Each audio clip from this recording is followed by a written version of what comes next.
Picture this, it's around 12,000 years ago, somewhere in what is now southeastern Turkey. There are no cities, no writing, no governments, no agriculture in any organized sense. According to everything we thought we knew about early humans, the people alive at this moment are nomadic hunter-gatherers, following herds, collecting wild plants, sleeping rough. They are by the standard textbook definition not supposed to be capable of this. And yet, on a limestone ridge overlooking a vast plain, dozens of massive T-shaped stone pillars are being carved, lifted, and arranged into enormous circular enclosures. Some of these pillars stand 6 meters tall and weigh up to 10 tons. Their surfaces are covered with breathtakingly detailed carvings of animals, foxes, vultures, scorpions, serpents, lions, images so carefully rendered that they almost look deliberate in the way a message looks deliberate. The whole complex was then, at some point, intentionally buried, sealed underground like a time capsule where it would stay hidden for thousands of years. This is Göbekli Tepe, and it shouldn't exist, not because anything supernatural is going on, not because ancient astronauts dropped it out of the sky, but because when we map what this place is onto what we thought we knew about human development, the timeline breaks. Monumentally complex construction, organized labor at a massive scale, sophisticated symbolic art, all of it showing up in what archaeologists call the pre-pottery Neolithic, roughly the 10th millennium BCE, thousands of years before writing, thousands of years before the pyramids, and somewhere between 6,000 and 7,000 years before Stonehenge was even begun. The site sits in the Fertile Crescent, that arc of land in the ancient Near East that would later become the cradle of agriculture and early civilization. But here's the thing that makes archaeologists genuinely uncomfortable. Göbekli Tepe appears to predate the widespread farming communities that we assumed were the prerequisite for building anything like this. The assumption had always been straightforward. First you farm, then you settle, then you get surplus food, then you build monuments. That's the sequence. That's how civilization works. Göbekli Tepe may have just flipped that sequence on its head. Now, before we go further, I want to be clear about something. This is not a story with clean answers. We're going to follow the evidence through what we actually know, what researchers strongly suspect but can't yet confirm, and what is genuinely still being debated. Because the worst thing you can do with a site like this is pretend it's simpler than it is. The mysteries here are real, and they're more interesting than any tidy explanation someone's trying to sell you. What we're going to cover is this. Who built Göbekli Tepe, and how do we know how old it actually is? What do those extraordinary carvings mean, or at least, what are the leading theories? How did people who may not have been full-time farmers manage to feed and coordinate a workforce large enough to haul and erect 10-ton stones? And perhaps the most unsettling question of all, what did these people believe they were doing? What did this place mean to them? Those T-shaped pillars, by the way, are unlike anything else from this period. Some researchers think they may be stylized human figures. Others see them purely as abstract forms.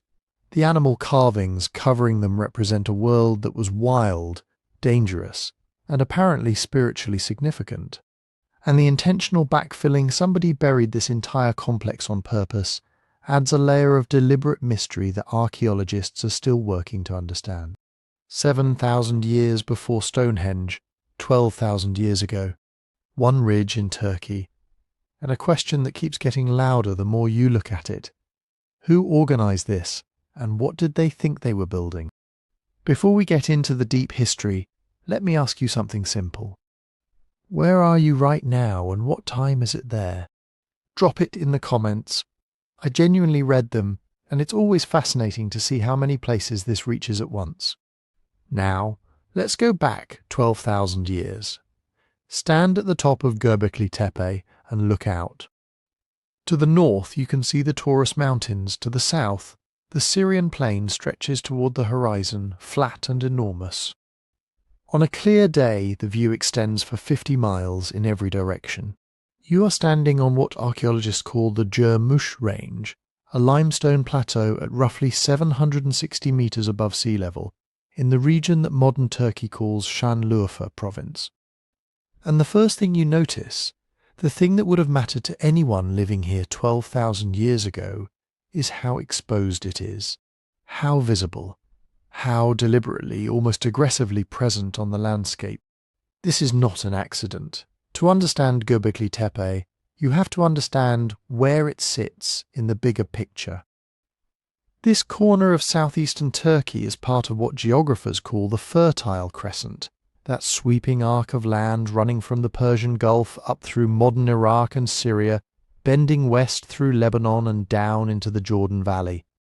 For a long time, when people talked about the Fertile Crescent, they were really talking about river valleys, the Tigris and Euphrates, the agricultural heartlands that would eventually produce Sumer, Babylon, the whole grand story of early civilization. But Göbekli Tepe sits in the northern reaches of that crescent, in a sub-region archaeologists call Upper Mesopotamia, or the Northern Levant, a zone that turns out to have been just as important, maybe more so, than the famous river valleys further south. And 12,000 years ago, this zone looked very different from what you'd see today. We're at the very end of the last ice age, a period geologists call the Younger Dryas transition. For the previous 1,000 years or so, the climate had been cold, dry and brutal, a final cold snap that had locked much of the northern hemisphere back into near-glacial conditions. Then, around 11,700 years ago, things began to shift. Temperatures climbed, rainfall patterns reorganized, and the landscape of what is now southeastern Turkey started transforming in real time, within generations. What people living through this shift would have experienced was something remarkable. Forests spreading across hillsides that had been scrubby and sparse, rivers running fuller, and most importantly, an explosion of wildlife. Wild aurochs, those massive ancestral cattle that weigh twice what a modern bull weighs. Gazelle in enormous migratory herds, red deer, wild boar. The limestone hills of this region, at this precise moment in history, were a hunting ground of almost incomprehensible richness. Göbekli Tepe sits in the middle of all of it. And when you look at the geography closely, several things jump out immediately. First, the water. There are no springs directly on the ridge, which is interesting in itself and something we'll come back to later. But within a reasonable distance, the landscape is threaded with seasonal streams and water sources, and the plain below would have had much more reliable water in this wetter, post-Ice Age climate than it does today. The builders had access to water. It just required knowing the landscape well enough to find it, which is exactly the kind of knowledge hunter-gatherers specialize in. Second, the stone. The limestone here is workable in a very specific way. Not so hard that you can't shape it. Not so soft that it crumbles when you try to stand it upright. The bedrock of the Gürmuş Plateau is essentially a quarry waiting to be used. Archaeologists have actually found the quarrying sites, unfinished pillars still attached to the bedrock, abandoned mid-extraction, which tells us a great deal about how the work was organized. The raw material was right there, almost underfoot. Third, and this is the detail that tends to stop people cold, the location sits at a natural crossroads of animal migration routes. Gazelle herds moving north in summer, south in winter, would have passed directly through this region. The ridge itself would have been an ideal vantage point for spotting those herds from miles away. For hunter-gatherers, this wasn't just a spiritual place. It was arguably the best hunting observation post in the entire region, which raises a question that researchers keep circling back to. How much of what makes Göbekli Tepe significant as a symbolic or ritual site is inseparable from what makes it useful as a practical one? The hilltop location matters on multiple levels simultaneously. Practically, it gives you sight lines in every direction. which means you see threats, you see herds, you see the movements of other groups across the plain. Symbolically, high places carry weight in virtually every human culture we know of. Closer to the sky, visible from everywhere, the place where the landscape converges. If you were going to build something that announced itself, something that pulled people in from a wide territory, you would build it here.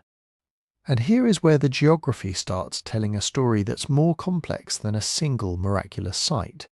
Because Göbekli Tepe is not alone in this landscape. Within a radius of 200 kilometers, archaeologists have identified dozens of Neolithic sites, some contemporaneous with Göbekli Tepe, some slightly earlier, some slightly later. Karahan Tepe,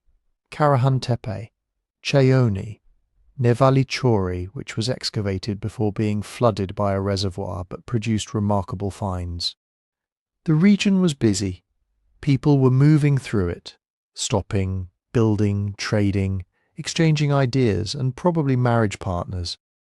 What this means is that Göbekli Tepe probably wasn't a miracle dropped into an empty wilderness. It was the most ambitious expression of something that was already happening across a wide regional network. Think of it less like a lone monument in the desert and more like the largest cathedral in a landscape that already had many churches. It's exceptional, but it's not entirely without context. The network made it possible. This matters enormously for everything that comes next. Because the question isn't just how one group of people built something this complex. The question is what kind of regional connections, what kind of shared knowledge, shared symbolism, shared effort could have produced a site at this scale at this moment in time. The landscape set the stage. The timing was exact. And somewhere in that web of connected groups crossing the limestone hills of Upper Mesopotamia, somebody decided to do something extraordinary with all of it. For most of the time that modern people have been walking past this ridge, Göbekli Tepe wasn't a mystery.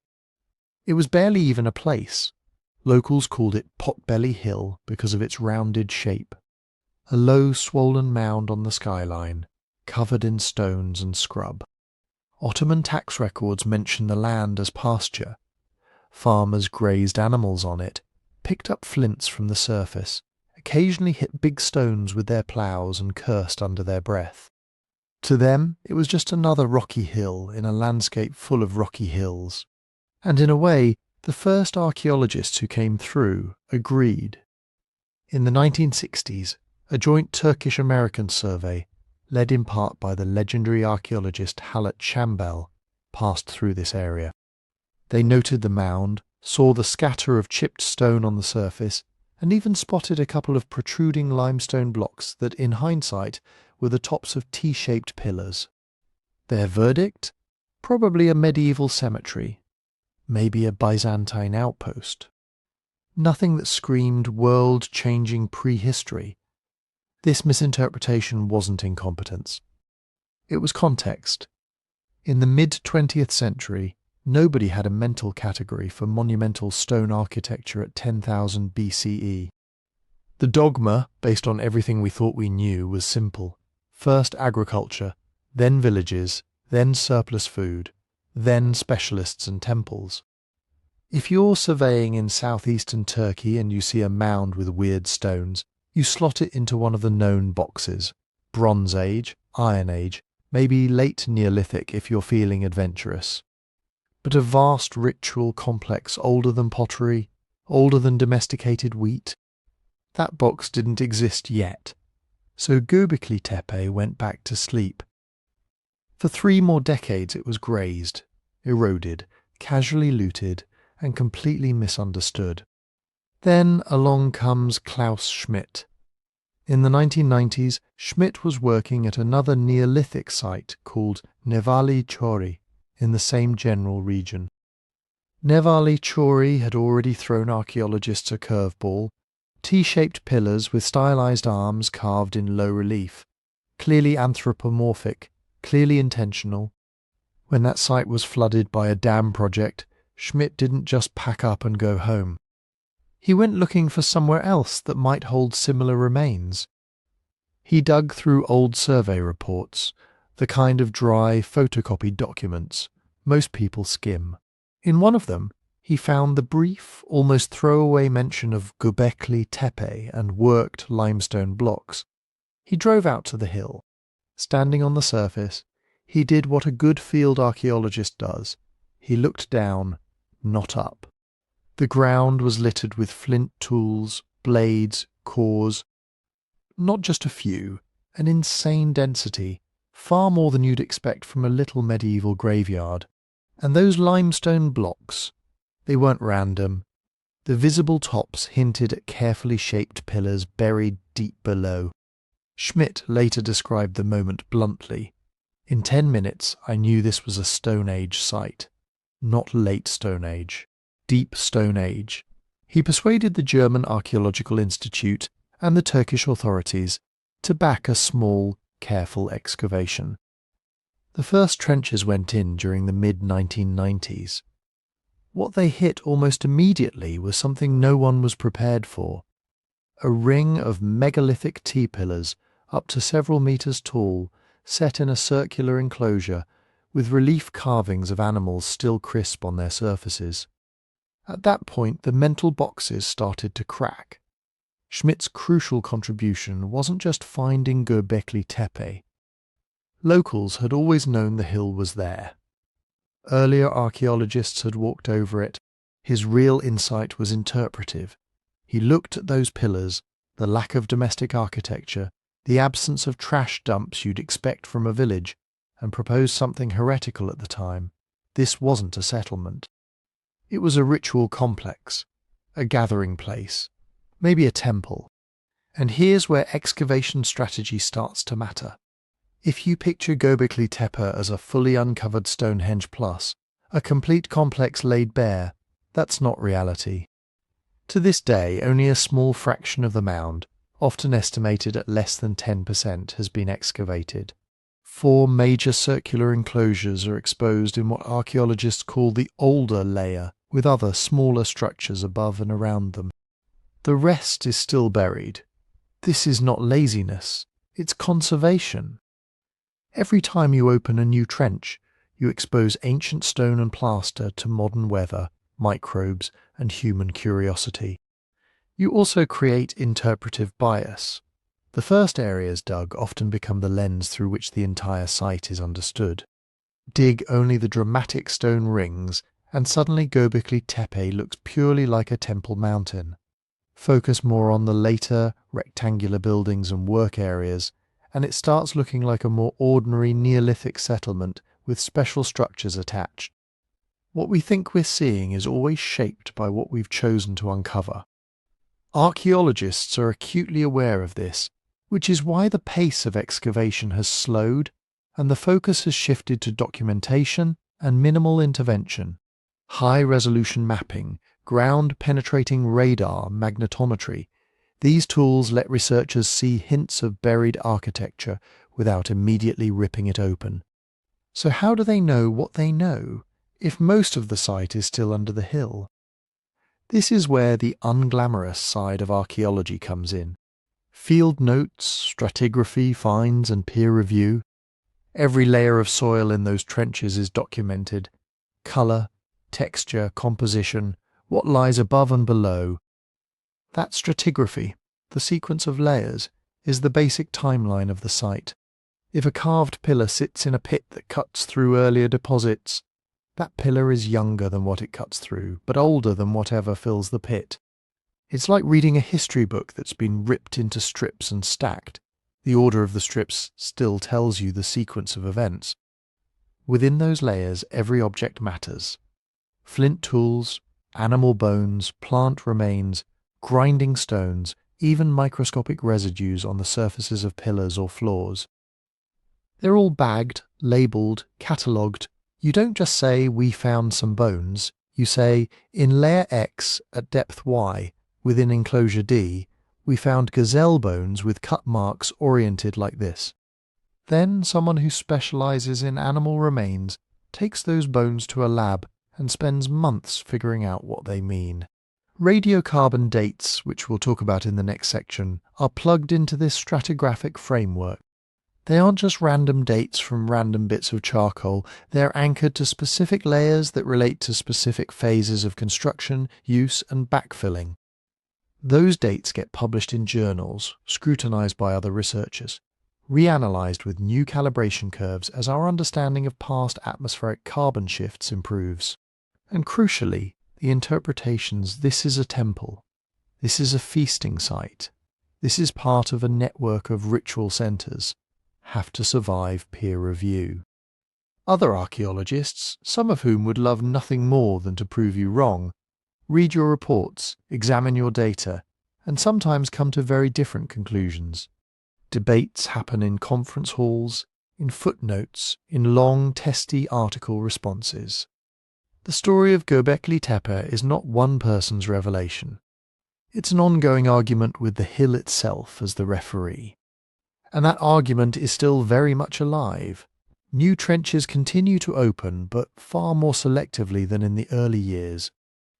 Different teams are now working not just at Göbekli Tepe, but at nearby related sites. Karahan Tepe, Sayburç, Sifa Tepe, each excavation feeding back into how Göbekli Tepe is interpreted. LiDAR surveys, microwear analysis on tools, residue analysis on stone basins, ancient DNA from animal bones. Every new method acts like a different kind of light, highlighting new patterns in the same old stones. As this happens, earlier neat stories are getting messier. Some researchers emphasize the site's communal, seasonal use. Others see more continuity with emerging village life than the original temple before farming slogan allowed. There are arguments over how centralized the labor was, how often people gathered here, how long each enclosure stayed in use before being deliberately buried. What started as just a hill is now a global puzzle, not because the stones changed, but because the questions did. We're no longer asking only, what is this place? We're asking, what does this do to our model of how complex societies emerge? And the honest answer right now is, it complicates it. It forces us to consider that people capable of organizing massive ritual construction may still have been mobile, may still have been hunters and gatherers, may have been something in between categories we thought were clean. The excavation isn't just uncovering a site, it's uncovering the limits of our own assumptions.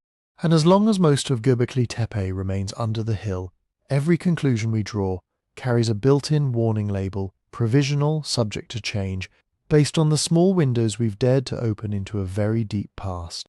So when you hear Göbekli Tepe is 11, maybe 12,000 years old, what does that actually mean?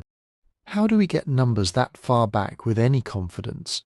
And how shaky are they really? Let's start with the workhorse of prehistoric dating, radiocarbon. Radiocarbon, or carbon-14, is a radioactive form of carbon produced in the upper atmosphere. Plants take it in through photosynthesis. Animals eat the plants. As long as you're alive, the amount of carbon-14 in your body is in rough equilibrium with the atmosphere. When you die, the carbon-14 in your tissues starts to decay at a known rate. Measure how much is left and you can estimate how long it's been since that organism stopped breathing. In theory, it's simple. In practice, it's a minefield. At Göbekli Tepe, you can't carbon date the stone pillars themselves. Stone doesn't have carbon. So archaeologists go after things that do. Tiny bits of charcoal from ancient fires, burnt seeds, animal bones with preserved collagen, sometimes plaster or mortar that captures organic material. These samples are collected from very specific layers that in turn are tied to very specific events. A floor being used, an enclosure being filled in, a hearth burning during a feast.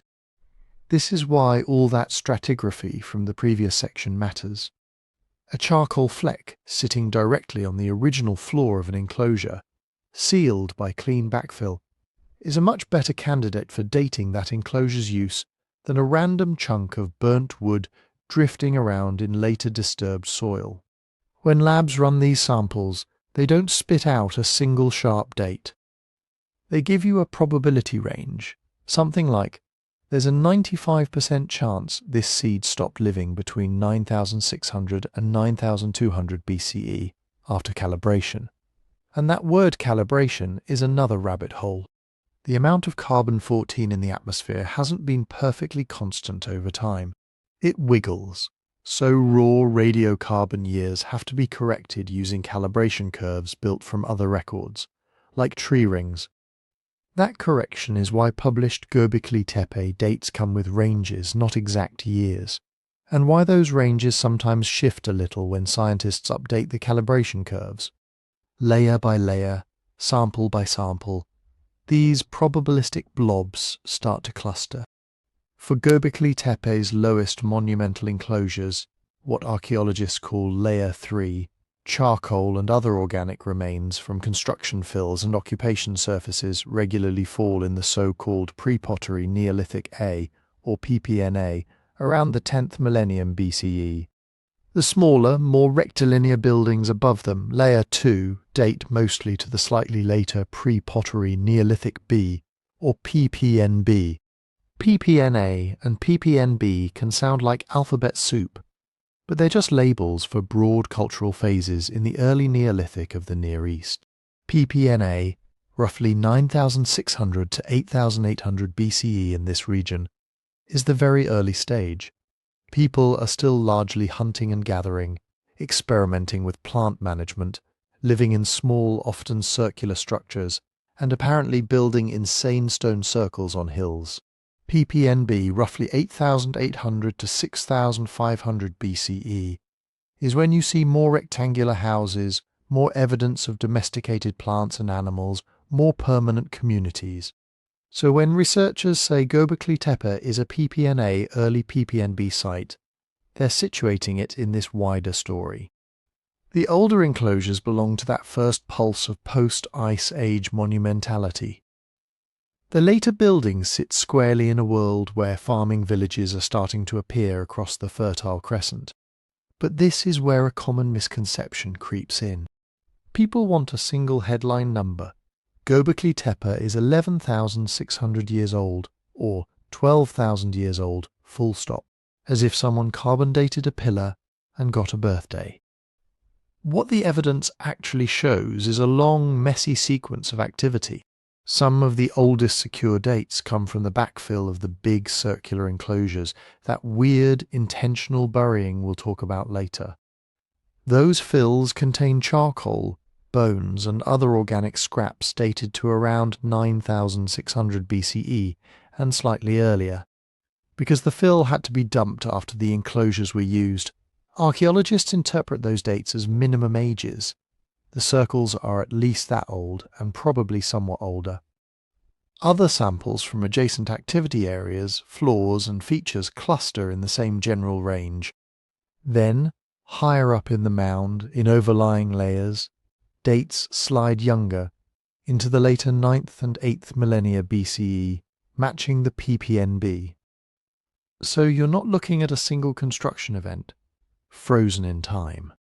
You're looking at a hill that hosted repeated building, use, modification and burying over many centuries, maybe more than 1,000 years.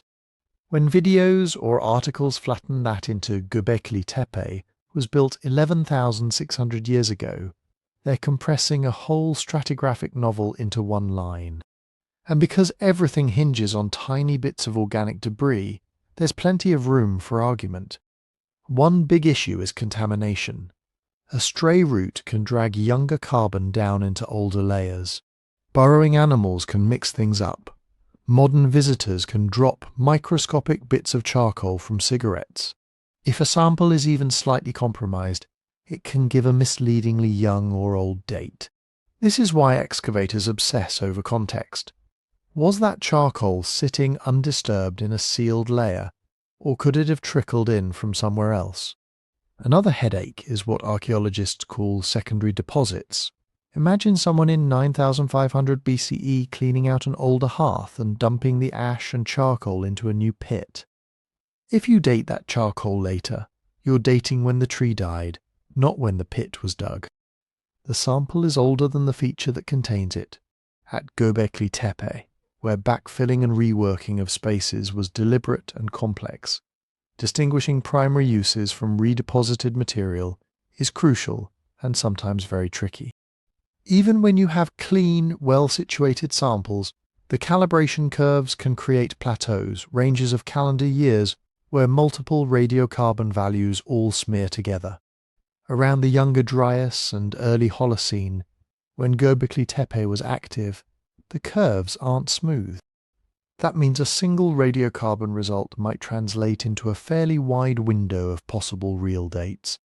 Different labs, different statistical models, and different choices about which samples to emphasize can nudge interpretations a couple of centuries in one direction or another.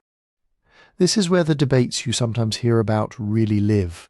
Not in whether the site is actually medieval or Bronze Age, it's not, but in the fine print. Was Enclosure D first erected closer to 9700 BCE or 9400? How long was there a gap between the building of one ring and its deliberate burial? Did some parts of the mound see continuous use into the later PPNB, or was there a hiatus? Researchers publish sets of dates. Other teams re-analyze them, maybe discard a couple as outliers, maybe question whether a particular sample was really from a construction layer or from later disturbance. New excavations add fresh data points that tighten or occasionally loosen the ranges. So when you see people arguing about Göbekli Tepe's age, most of them aren't disputing that it belongs at the very dawn of the Neolithic. They're arguing about the shape of the site's life history within that broad frame. Was the most intense monumental phase a relatively short explosive episode or a slower, more staggered process? How does its timeline line up with the first clear signs of serial domestication nearby? Those questions matter because they feed directly into the bigger story we're trying to tell. If the massive stone rings solidly predate domesticated plants and animals, that supports the idea that large-scale ritual gatherings helped push people toward farming. If the dates overlap more with early cultivation, the causality might run in both directions. Emerging surplus enabling monuments, and monuments reinforcing the social systems that made farming stick. Either way, the dating of Göbekli Tepe isn't a magic number stamped onto a stone. It's a probabilistic, constantly refined model, built from charcoal specks, buried bones, stacked layers and calibration curves. It places the site right at the edge where Ice Age worlds end and agricultural worlds begin. And once you know roughly when these people were carving giant T-pillars on a hilltop, the next question is obvious. How, exactly, were they doing it? What did these enclosures look like as engineering projects, not just as dates on a chart? If you strip away all the myths and memes and just look at Göbekli Tepe as a piece of engineering, the first thing that hits you is how systematic it is. This isn't a random scatter of stones on a hill. The core monumental layer is built around a repeating architectural idea, a roughly circular or oval enclosure, defined by a ring of T-shaped limestone pillars, with a pair of even larger T-pillars standing in the middle like frozen giants. Different rings vary in size and detail, but the same basic logic shows up again and again. Take Enclosure D, one of the best preserved.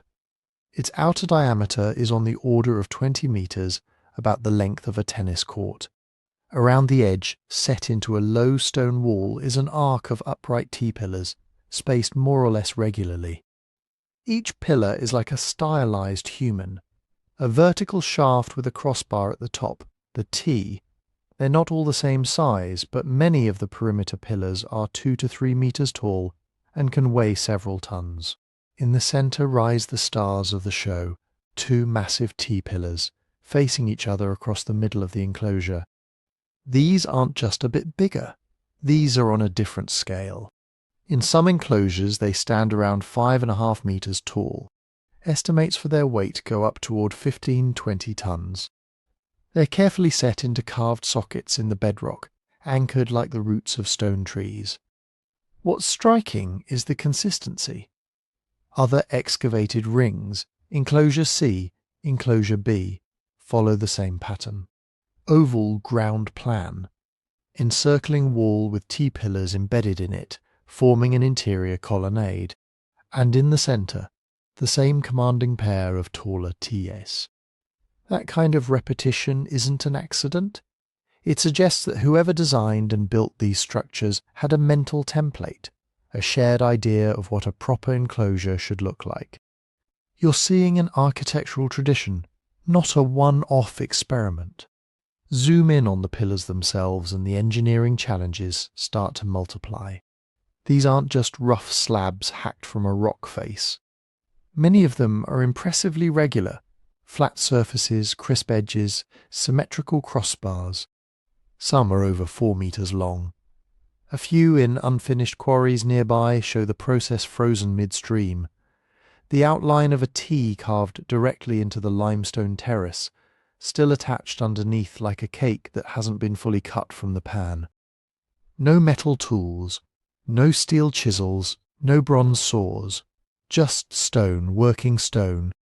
Limestone is relatively soft as rocks go, but it still takes muscle and know-how to detach a 10 or 15-ton block from the bedrock and shape it into a clean T. Archaeologists think flint and other hard stones were used as picks and chisels, along with pounding stones to break up the surface and wooden wedges hammered into pre-cut slots and then soaked so they expanded and helped crack the rock. The basic sequence was probably something like this: rough out the shape on the bedrock surface, cut channels around the future pillar, gradually isolating it on 3 sides, undercut the base until the block could be levered or slid free. Then stand it upright or work it horizontally to refine the form, smoothing faces, sharpening edges, adding relief carvings of arms, belts and animals where desired. Many pillars have very flat, even surfaces and right-angled edges that don't happen by accident. Someone cared about straightness, symmetry and finish. On some, you can still see a kind of sheen where the limestone was smoothed, likely with sandstone rubbers or finer abrasives. Then there's the fitting. The outer pillars don't just sit on loose soil. In many cases they're keyed into the surrounding wall or set in prepared slots. The central giants stand in carefully cut sockets in the underlying rock, sometimes with packing stones placed around the bases. That detail matters. It means the builders understood that if you're going to stand a multi-ton slab upright and expect it not to topple over when people dance, feast or crowd around it, you need to anchor it deep and distribute the forces. If quarrying and shaping were hard, moving these things was harder. We don't have a fossilized construction crew to watch, so any reconstruction is hypothetical, but we can bracket the possibilities with what's known from other pre-industrial societies. At minimum, they had access to wood, rope-like materials from plant fibers and animal sinew, and lots of human labor. They did not have draft animals like oxen yet, as far as the evidence shows, and they certainly didn't have wheels. The quarries identified so far lie relatively close to the enclosures, tens to a few hundred meters away. That helps, but only 200 meters with a 15-ton block is still a serious problem to solve. One plausible scenario goes like this. Once a pillar is freed from the bedrock, it's levered onto a sledge, essentially a heavy wooden frame. The sledge runs over rollers made from cut logs or over a prepared track of compacted earth and stone. Teams of people pull with ropes at the front, while others use levers and perhaps ropes at the back to steer and keep the block from veering off. Some workers are constantly moving rollers from the back to the front as the load advances. Ethnographic and experimental work with similar loads suggests that a few dozen to perhaps 100 people could, in principle, move a multi-ton stone this way over short to moderate distances. It would be slow, noisy, dangerous work, but not impossible. Alternatively, for some pillars, they might have dragged the raw block closer to the enclosure and done the final carving near its intended location, reducing the distance that a fully finished, perhaps more fragile form had to travel. Getting the pillars upright is another puzzle. The likely technique is the same basic trick used on many ancient monuments worldwide. Dig a hole with a sloping ramp. Slide or tip the base of the pillar into the hole. Use ropes, levers and human push power to rotate the stone up, letting the base pivot into its socket. Once it's near vertical, backfill the hole and pack stone and earth around the base to stabilize it. Again, this sounds terrifying, but experiments with replica stones show it's doable with coordination and enough hands. You don't need cranes or pulleys, just a good grasp of leverage and some trial and error tradition. The important thing here is not to oversell or undersell the feat. On one hand, nothing we see at Göbekli Tepe requires lost technologies, steel tools, or extraterrestrial engineering. With stone tools, wood, rope, and a lot of organized labor, these tasks are within the reach of determined human groups. On the other hand, for people living in small, mostly mobile communities at the very dawn of the Neolithic, undertaking this kind of project is astonishing. Monumental isn't just an aesthetic label, it's a statement about scale, planning, and commitment. Monumental means you're thinking beyond your own lifespan. You're coordinating dozens, maybe hundreds of people to work toward a shared goal that doesn't directly put food in anyone's stomach that day. You're standardizing designs, repeating that formula of ring plus twin central pillars, so that everyone knows what the finished thing is supposed to look like long before it exists. It means you have shared mental blueprints, how big a pillar should be, how deep a socket has to go into bedrock, how far apart the central pair should stand. It also means you're managing risk. One bad move with a 15-ton stone and somebody dies. You don't attempt these projects unless you already have a body of practical knowledge about materials, forces, and what your workforce can handle. And all of this is happening in the 10th millennium BCE, long before metal tools, long before wheels, long before cities. When you walk through the plans of Enclosure D or C, you're not just seeing stones. You're seeing the physical trace of a mind shift from shelters and hearths to architecture that is deliberately bigger than any one clan or season. The engineering skeleton of Göbekli Tepe, the rings, the T-pillars, the sockets in bedrock, is impressive on its own, but those stones weren't left blank. Once the pillars were standing, people began to carve them, covering them with foxes, vultures, snakes, abstract signs. To understand what this place meant to the people who built it, we have to look not just at how the stones were raised, but at what they chose to put on them. When you start inventorying those carvings, a pattern jumps out fast. These people weren't decorating at random. Certain animals show up again and again in very specific ways on very specific stones. Snakes are everywhere. Long, sinuous bodies, sometimes coiled, sometimes stretched out in horizontal bands, sometimes stacked in rows like a living border pattern. They tend to run along the lower zones of pillars or encircle them, like belts made of danger. You'll see them under other animals, under abstract symbols, hugging the base of the imagery like a ground line made of fangs. Foxes are another favourite.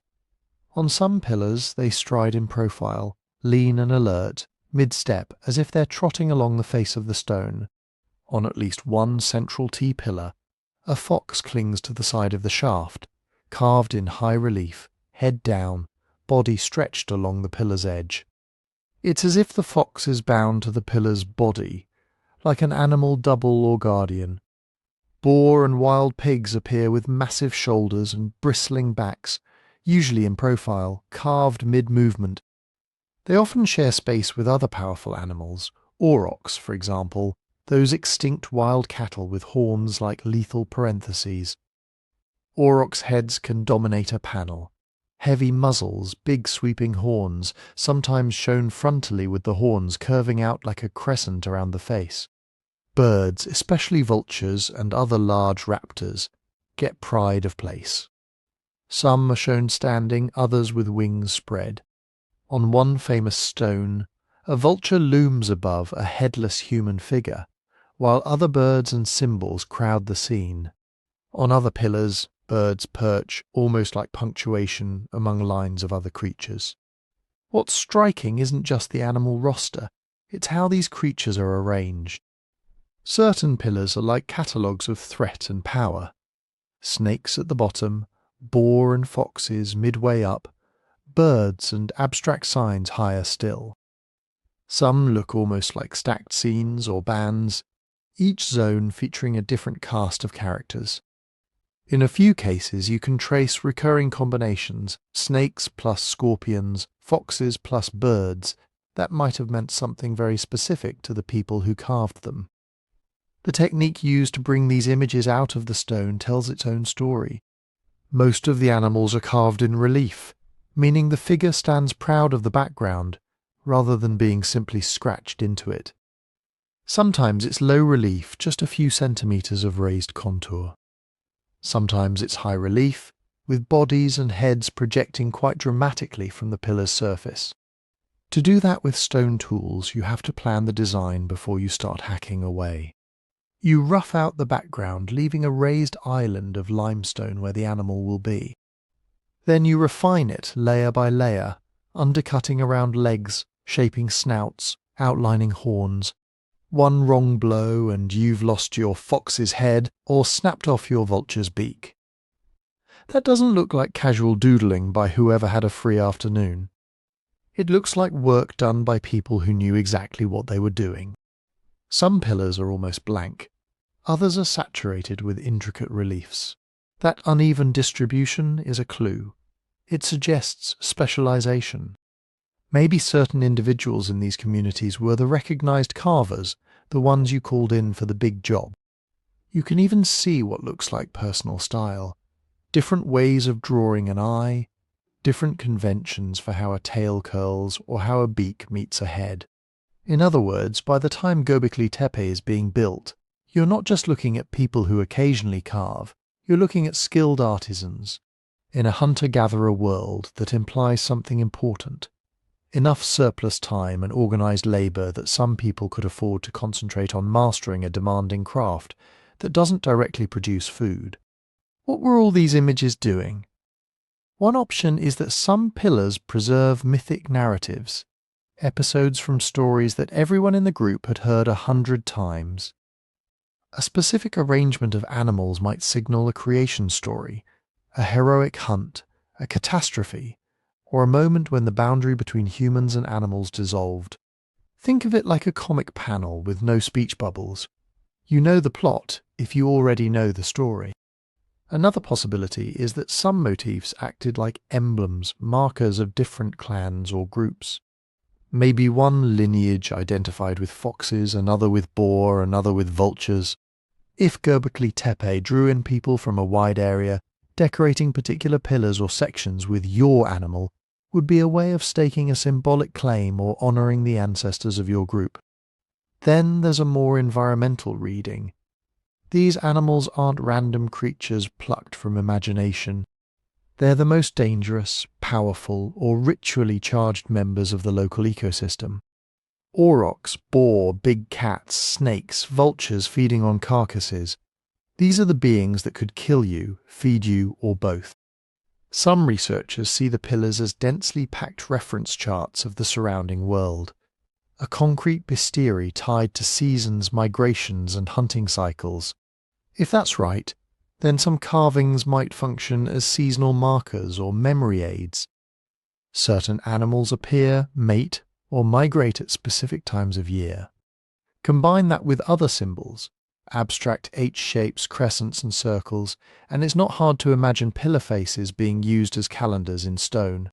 Not calendars with numbered days, but memory palaces where stories encode when the rains come, when the herds move, when particular rituals should be performed. Layered on top of all of this are the most enigmatic images of all, the human elements. Most pillars don't show full human faces. Instead, the pillars themselves seem to stand in for stylized human bodies. On several of the central T's you can see carved arms running down the sides of the shaft, bent at the elbows so the forearms lie along the pillar's front. Around the midsection there are belts carved in low relief, sometimes with a buckle, sometimes with hanging loincloths or fox pelt motifs. Put that together, and you get a startling impression. The central pillars are not just stones. They're anthropomorphic figures, torso, shoulders, head implied by the crossbar, arms at the sides, belt around the waist. They look like powerful, abstracted beings, maybe ancestors, maybe spirits, maybe gods in the very earliest sense of the word. A few more explicit human figures show up on separate stones, headless bodies, small schematic people, sometimes in what look like dramatic or even unsettling situations. But archaeologists are very cautious about pushing these images too far. It's tempting to leap straight from arms and belt to "these are definitely gods," or from headless human to decapitation cult. The problem is, without texts, we don't know what counted as literal and what counted as symbolic for the people who carved them. And that brings us to the hardest part of talking about Göbekli Tepe's symbols. The ambiguity isn't a bug. It's baked in. We're looking at a world of imagery that predates writing by thousands of years. There are no captions explaining what a given fox or snake stands for, no ancient priest's handbook to decode which animal goes with which story or ritual. The same symbol could have carried different meanings in different contexts. Clan emblem in one situation, mythic character in another, seasonal marker in a third. On top of that, Göbekli Tepe wasn't built all at once. Enclosures were constructed, used, modified, buried, and replaced over centuries. Symbols carved early on could have been reinterpreted by later generations. A vulture that once marked a specific tale might later be seen as a generic underworld messenger, or as a sign tied to an entirely new story. This is why serious researchers talk in terms of possibilities and patterns, not single, neat answers. The animals at Göbekli Tepe almost certainly carried deep meaning about danger, about power, about the relationship between humans and the forces that could help or destroy them. The pillars themselves almost certainly embodied more than just stone. They were social and maybe spiritual actors. But were we watching a religion centered on ancestor pillars? A cosmology laid out in animal bands? Clan flags chiseled in limestone? Some mix of all three? The honest answer is that multiple layers of meaning probably coexisted. What we can say is that when you walk mentally around those enclosures, snakes at your feet, foxes at your side, vultures overhead, you're not just seeing art. You're moving through a carefully curated symbolic landscape, one that took enormous effort to create and must have mattered enough to generations of people to justify that effort. To get closer to the minds behind it, we have to step back from the images themselves and ask a different question. Who were the people capable of organising this much labour, this much craft, and this much shared meaning in the first place? To answer that, we have to clear out one of the biggest misconceptions in the whole Göbekli Tepe story.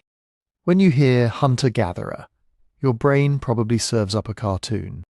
A few scruffy people in animal skins wandering randomly, grabbing berries when they see them, spearing whatever animal is dumb enough to walk past, living in caves, dying at 30, then getting replaced by real people once farming finally shows up and civilization begins. That picture is wrong for most of human history, and it's especially wrong for the people who built Göbekli Tepe. By the time these enclosures are going up, around 9,600 8,000 BCE, we're dealing with what archaeologists call late Epipaleolithic and pre-pottery Neolithic societies in the Fertile Crescent. They are still, in a technical sense, hunter-gatherers. They rely heavily on wild plants and wild animals. They don't live in big permanent cities. There's no evidence of ploughed fields or domesticated cattle yet. But hunter-gatherer here means something closer to highly skilled landscape managers with deep ecological knowledge and flexible strategies, not people who just pick whatever's in front of them. We can see that in their food, at Göbekli Tepe itself, and at nearby sites of the same period, you find the botanical fingerprints of their diet. Charred seeds and plant remains show up in the fill used to bury the enclosures. Among them are wild cereals, wild einkorn wheat, wild barley, wild rye. Not the plump, fully domesticated grains you'd see in a later farmer's field, but their wiry, tougher ancestors. These aren't things you casually snack on once in a while. Harvesting enough wild cereal to matter is hard work. You need to know where the stands grow when they ripen, how to cut them efficiently, how to process them so the tough husks don't wreck your teeth. The grinding stones found in abundance. Massive heavy querns and handstones. Tell you this wasn't a rare treat. People were processing large quantities of grain like plants on a regular basis. Alongside that, you see animal remains that don't look like the tidy leftovers of just one family's dinner. At Göbekli Tepe, there are heaps of bones from wild gazelle, wild sheep, wild cattle boar. The age and sex profiles of some of these animals suggest selective hunting, taking particular segments of herds, not just whatever they could get. Cut marks and breakage patterns show systematic butchery and marrow extraction. Some deposits look like the debris of big events, mass kill episodes where dozens, maybe hundreds of animals were processed in a short time. Combine that with the grindstones, with remnants of wild pistachios, almonds, legumes, and you start to see the outline of something more than subsistence. This is a diet with room for feasting. Feasting isn't just eating a lot in small-scale societies, it's politics, it's religion, it's social glue. Organising a huge kill, hauling animals back to a central place, grinding obscene quantities of grain into porridge or bread, brewing something mildly alcoholic from wild plants. This is how you mark alliances, marriages, funerals, initiation rites. It's how you show off your ability to mobilize people and resources. Göbekli Tepe fits that pattern suspiciously well. It sits on a high limestone ridge, not right next to the richest farmland or the best water. The enclosures don't have domestic garbage scattered through them like normal houses. What you do find is specialized architecture, art, and the kind of food waste that screams episodic gatherings rather than everyday living room. So how does that work if your basic social unit is still small and mobile? Think about seasonal aggregation. Most of the year, groups are probably dispersed, little bands of 20 or 30 people, moving through their home ranges, exploiting different patches of the landscape as resources come into season. This is the flexible, mobile life that makes hunter-gatherers so resilient. But certain times of year when wild cereals are ripe, when gazelle or other herd animals migrate through, when water is reliable, those scattered groups can converge on a known meeting point. A place that's already loaded with meaning. A hill crowned with enduring stone enclosures, full of animal spirits and ancestral beings, is a pretty good candidate. You can imagine the rhythm. Through the lean months, families range widely, keeping in touch through occasional visits, maybe swapping a few people back and forth as marriage partners. Then, as a key season approaches, word spreads along kin networks. People start drifting toward Göbekli Tepe, timing their arrival to the ripening of grain or the movement of herds. For a few weeks or months, the population in that one ridge explodes. Not thousands necessarily, but enough. Enough to quarry and drag pillar blanks. Enough to dig new circular enclosures, dress the stones, raise the T-pillars, carve snakes and foxes and vultures into their flanks. Enough to butcher dozens of animals, grind mountains of grain, light fires, perform rituals, tell stories, settle disputes, arrange marriages, initiate adolescence, and then disperse again. In that kind of world, organized labor doesn't need kings or tax collectors. The organizers are elders, ritual specialists, skilled carvers, people with prestige and moral authority, not people with standing armies.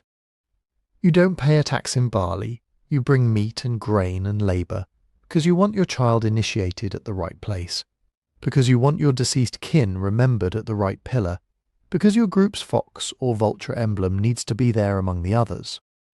Obligation is social and spiritual, not bureaucratic. And that brings us to the blurry line between hunting and farming. Archaeologists like tidy labels, forager, farmer, pastoralist. But reality doesn't shift that neatly. Between pure wild food gathering and fully domesticated agriculture, there's a huge middle zone. People can start selectively harvesting from the densest stands of wild grain.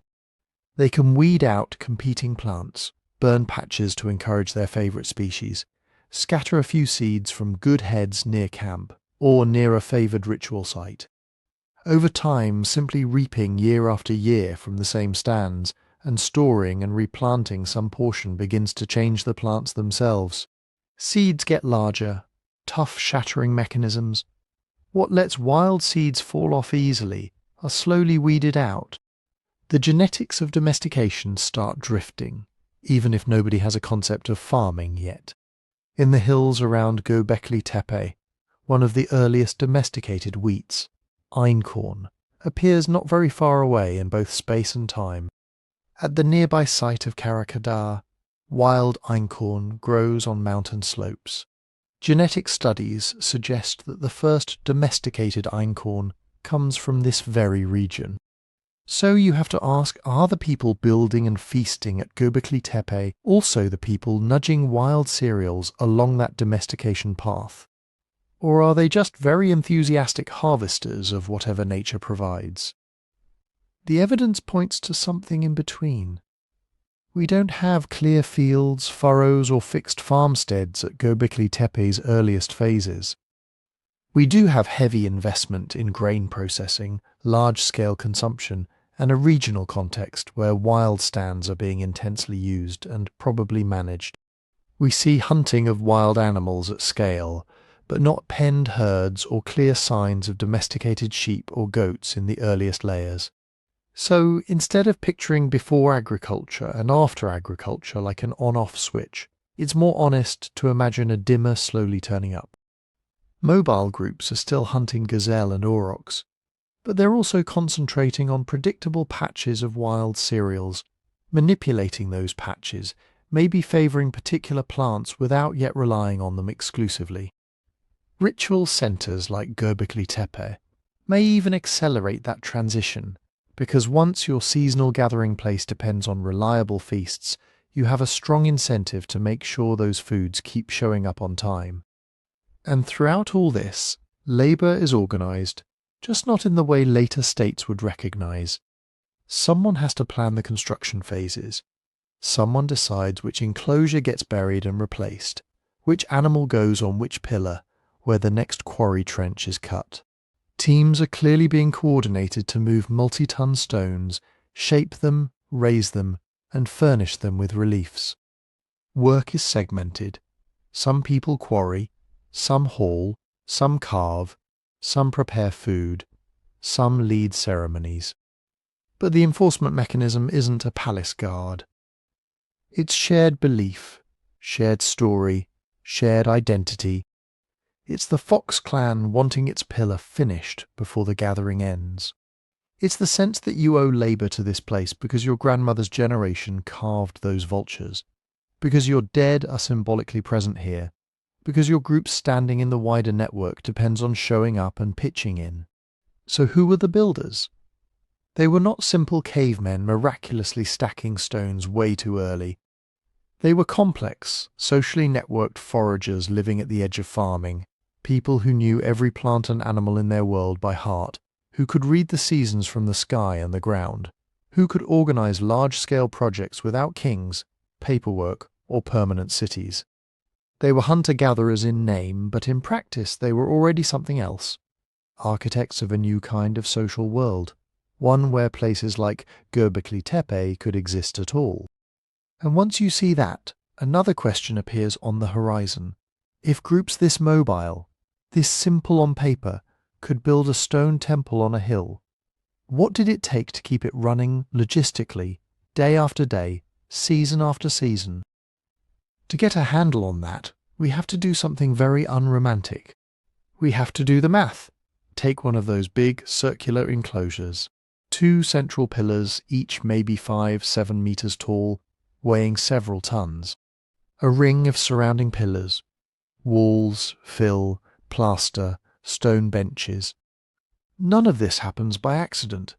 Experimental archaeologists have tried to estimate how many people you'd need to move stones that size with nothing but ropes, sledges, and human muscle. Depending on the friction of the ground and the slope, you're looking at anywhere from 20 to 60 people pulling in coordination just to get a single multi-ton pillar from quarry to enclosure. Now zoom out. The stone doesn't carve itself. Someone has to quarry blocks. Someone has to shape them with flint tools. Someone has to dig the foundation pit, cut the post holes, line them with stones, backfill around the pillars, plaster surfaces. All of that has to be done while other people are still out hunting, gathering, making tools, caring for kids, dealing with injuries. If a few dozen people are working on construction for weeks at a time, that's a lot of mouths not directly producing food. They're specialists, at least temporarily, which means someone somewhere is planning ahead. You need extra food on hand. Not just a little more than usual, but surpluses big enough to sustain elevated population densities for the duration of the work. And where you see surplus, you see logistics. This is where feasting stops being just a nice hypothesis and starts looking like a built-in feature. Imagine you're a band living 30 kilometers away. You get word through kin networks. At the next cereal harvest, or the next gazelle migration, the gathering will be at the hill. A new enclosure is going up. Your group is expected. Not forced, not taxed, but expected. Morally, socially, spiritually. You're not going to show up empty-handed. You plan your hunting knowing there's a gathering coming. You time your return from a big gazelle drive so you can bring meat. You harvest more wild grain than your immediate family needs because you know some of it will be turned into porridge or bread for everyone at the hill. You might even hold back on consuming everything right away, drying or smoking meat, storing grain in pits or baskets, so you can arrive with a contribution worth noticing. Feasts, in this context, are incentives wrapped in obligation. If you go, you eat better than usual. You have access to dishes that require many hands to prepare, massive stews, roasted joints too big for a single family, grain dishes that take an entire day of grinding. You might drink whatever mildly alcoholic concoctions people have managed to ferment from wild fruits, honey, or cereals. You get entertainment, ritual, partnership deals, stories, maybe new stone tools or exotic raw materials in exchange. If you don't go, you miss out on all of that, and your absence is noticed. So food becomes the carrot that pulls people in, and social pressure becomes the gentle stick that keeps them cooperating once they're there. The archaeological traces line up with this. At Göbekli Tepe, the animal bone assemblage is dominated by wild gazelle, with substantial amounts of wild sheep, aurochs, boar, and other game. Many of the bones show cut marks from butchery and characteristic breakage, where people have smashed them open for marrow. In some layers, the density of bones is extreme way, more than you'd expect from a couple of households. Seasonal patterns in the gazelle bones suggest that many were killed in particular parts of the year, likely during migrations. That points to organised mass hunts feeding peak gatherings. On the plant side, you have those grinding stones, which are heavy, cumbersome, and not the sort of thing you lug around if you're constantly on the move. The sheer number of querns and handstones at the site hints at large-scale grain processing happening on-site.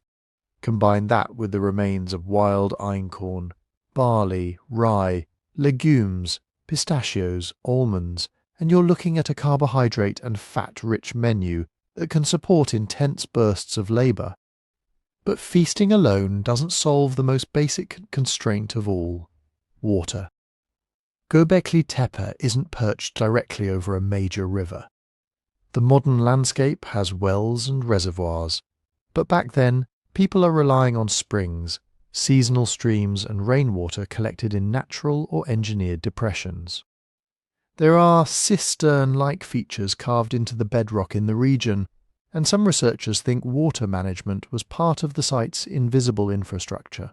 Still, the absence of a big, permanent water source right next to the enclosures is a clue. This was never intended to be a year-round city. You can't sustain a large permanent population without reliable nearby water.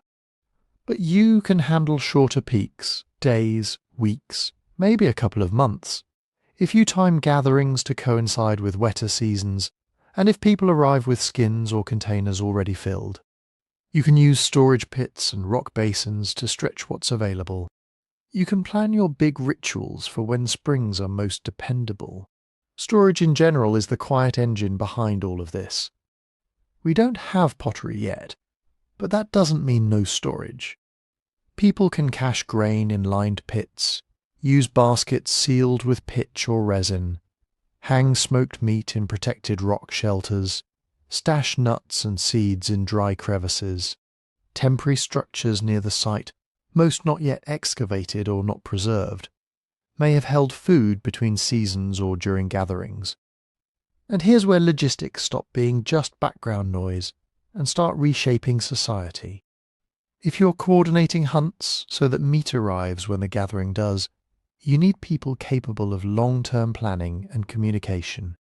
If you're stockpiling grain months in advance, you need agreements about who contributes what and who gets access later.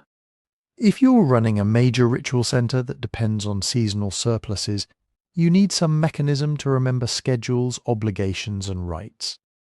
None of this requires a formal king, but it does require roles. Maybe there are lineages who own particular quarries or are traditionally responsible for carving certain kinds of animals. Maybe certain families are known as the best hunters of gazelle or aurochs, and they gain prestige by delivering huge carcasses at just the right moment.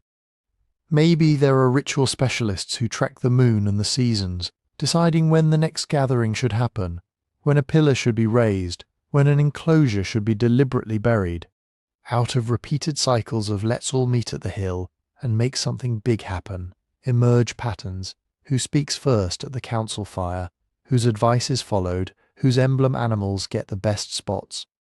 Over generations, those patterns harden into recognized statuses.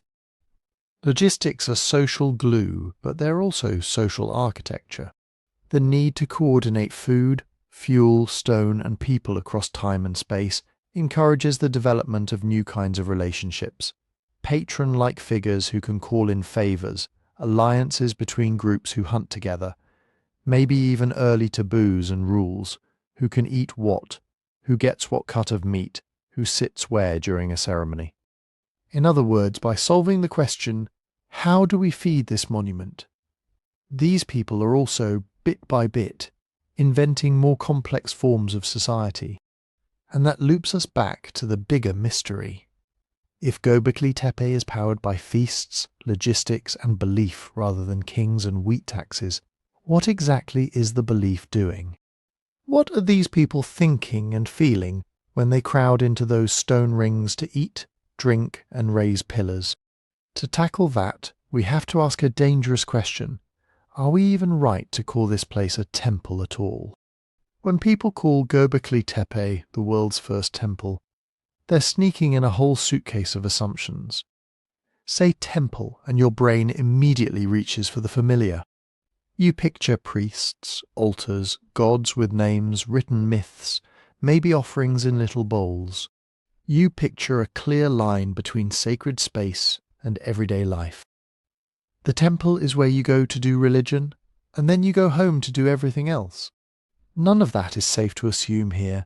We have no texts, no deity names, no clear altars in the Mesopotamian sense, no obvious shrines with figurines of gods lined up in neat rows. What we have is architecture and garbage. So let's start with something more neutral. Instead of temple, archaeologists often use terms like ritual center, cultic site, ceremonial complex, or special purpose enclosure.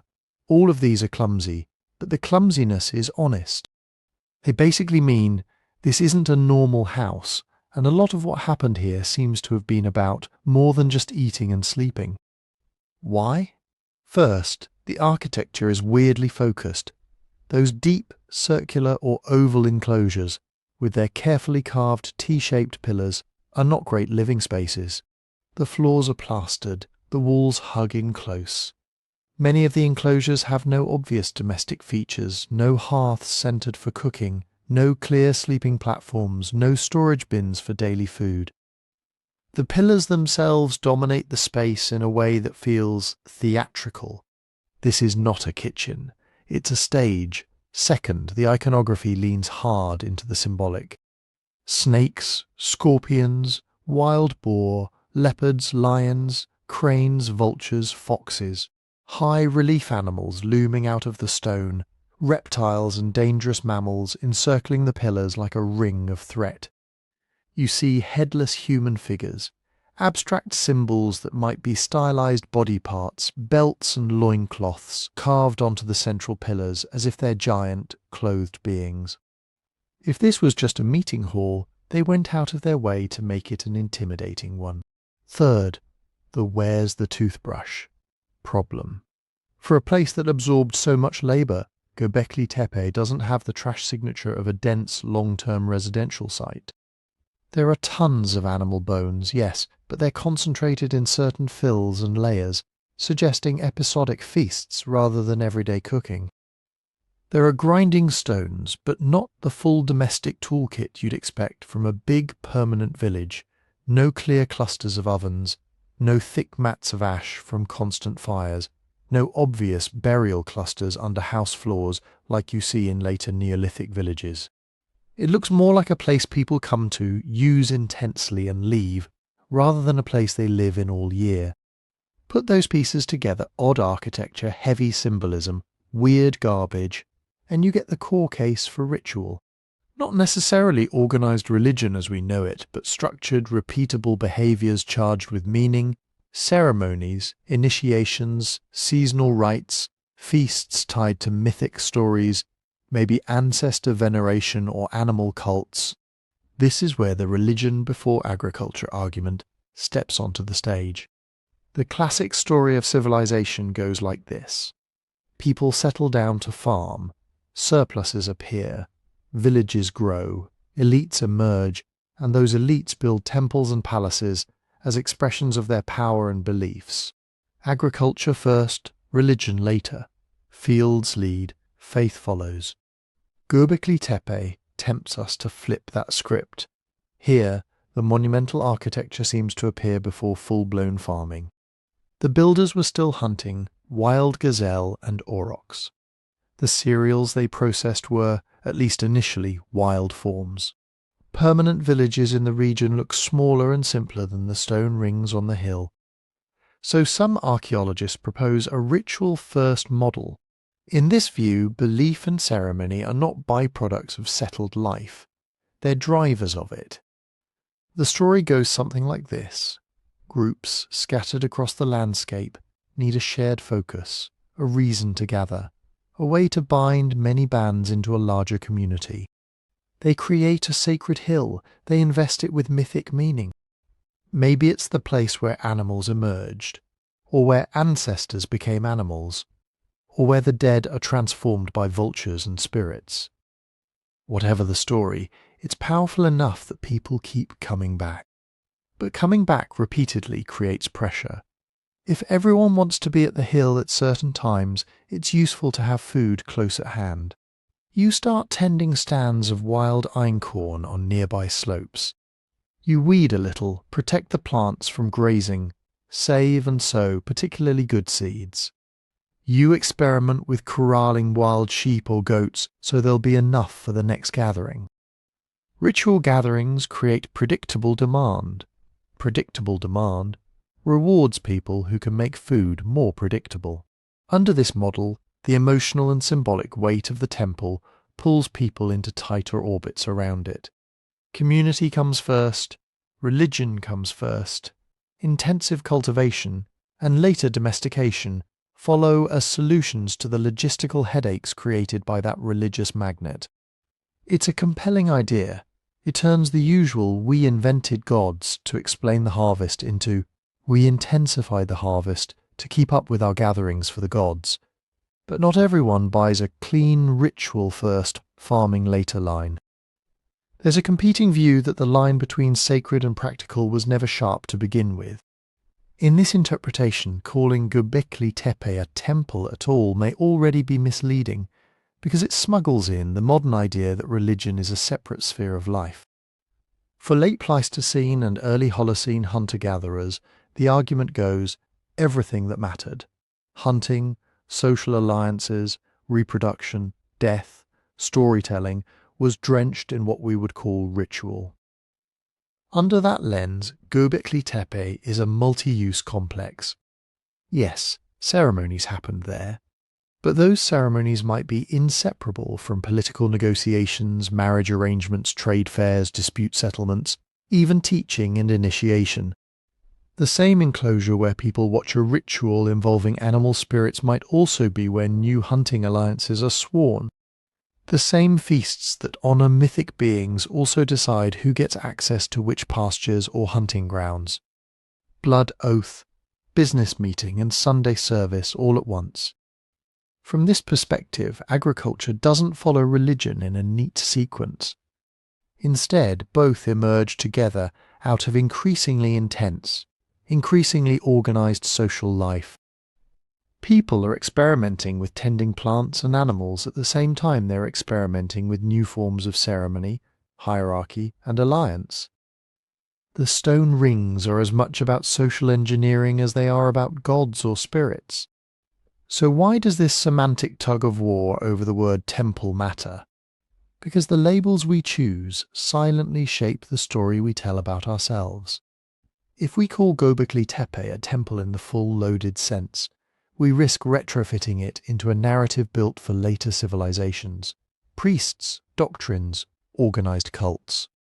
We risk seeing it as an early version of Sumer or Egypt instead of something stranger, a hunter-gatherer mega-project that doesn't quite fit our categories.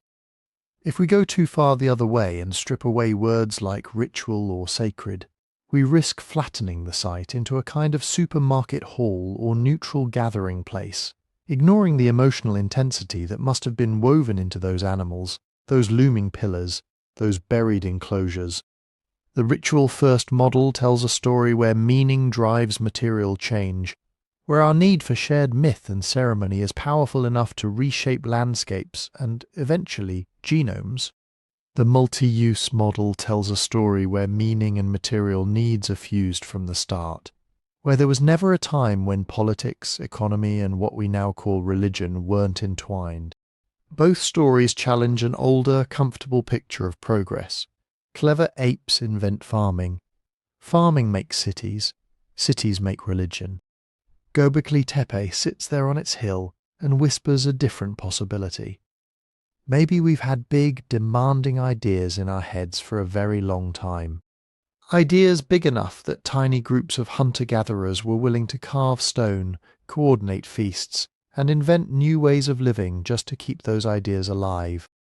And if that's true, the obvious next question is, were the people at Göbekli Tepe unique? Or were they part of a whole neighbourhood of sites, experiments, and sacred hills we're only just beginning to see? Göbekli Tepe looks wildly unique when you first meet it. Giant T-pillars, deep stone rings, a hill that turns out to be almost entirely artificial fill. It feels like a one-off miracle, but as excavation spread across the region, a different picture started to form. Göbekli Tepe wasn't a lonely genius. It was the loudest voice in a whole choir of early Neolithic experiments. To see that, you have to zoom out from the hill. Within a couple 100 kilometres, you get a cluster of sites that archaeologists file under pre-pottery Neolithic, PPN for short. Places like Nevali Chori, Shayoni, Halanchemi, Karahan Tepe, Sefer Tepe, Hamzan Tepe, Göbekli Tepe, and others still being dug or even just spotted from satellite imagery. Different valleys, different hilltops, different river terraces, but when you put the evidence side by side, some patterns jump out. Start with the T-pillars. For a long time, those T-shaped monoliths seemed like Göbekli Tepe's signature move. Two armed silhouettes, flat heads, some carved with belts and hands, the standing stone as abstracted human. But Nevali Chori, about 50 kilometres away, had them too. Nevali Chori was discovered earlier, in the 1980s, and then tragically flooded by a dam project. Before the water rose, archaeologists documented a rectangular building with a raised floor and a set of smaller T-pillars inside. Not as massive, not as theatrical, but unmistakably the same basic idea. Upright T-shapes arranged in a special purpose space. Once Göbekli Tepe came into focus, people went back to the Nevali Chori data and went, "Oh, this wasn't just a weird local shrine. This is part of a regional language." And as more sites were explored, the T-pillars kept turning up. Karahan Tepe, another mound in the same Urfa region, has its own stone enclosures, standing pillars, and even a sunken chamber with rows of phallic pillars rising out of the bedrock.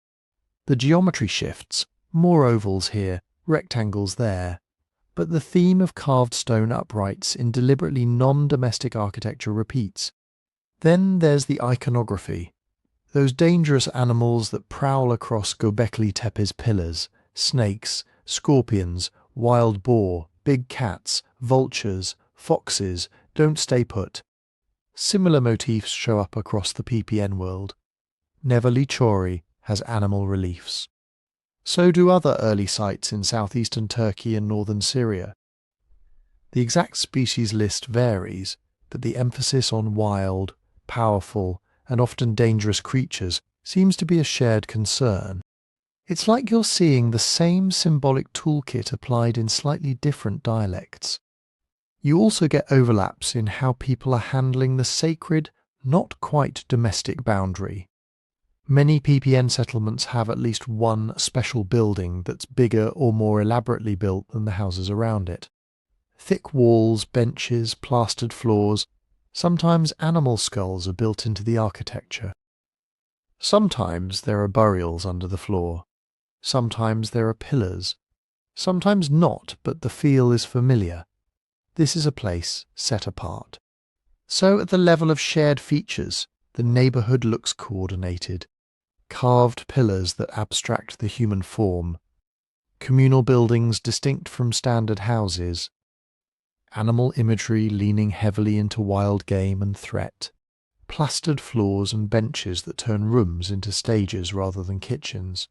Repeated rebuilding on the same footprint, as if the place itself had a long-term identity. But then you hit the differences, and Göbekli Tepe pops back out of the crowd. First, scale. Most PPN special buildings are big compared to houses, but they're still rooms. The deep stone ring enclosures at Göbekli Tepe, especially the earlier circular ones, are something else. Massive cut stone pillars, some over 5 meters tall. Dozens of them.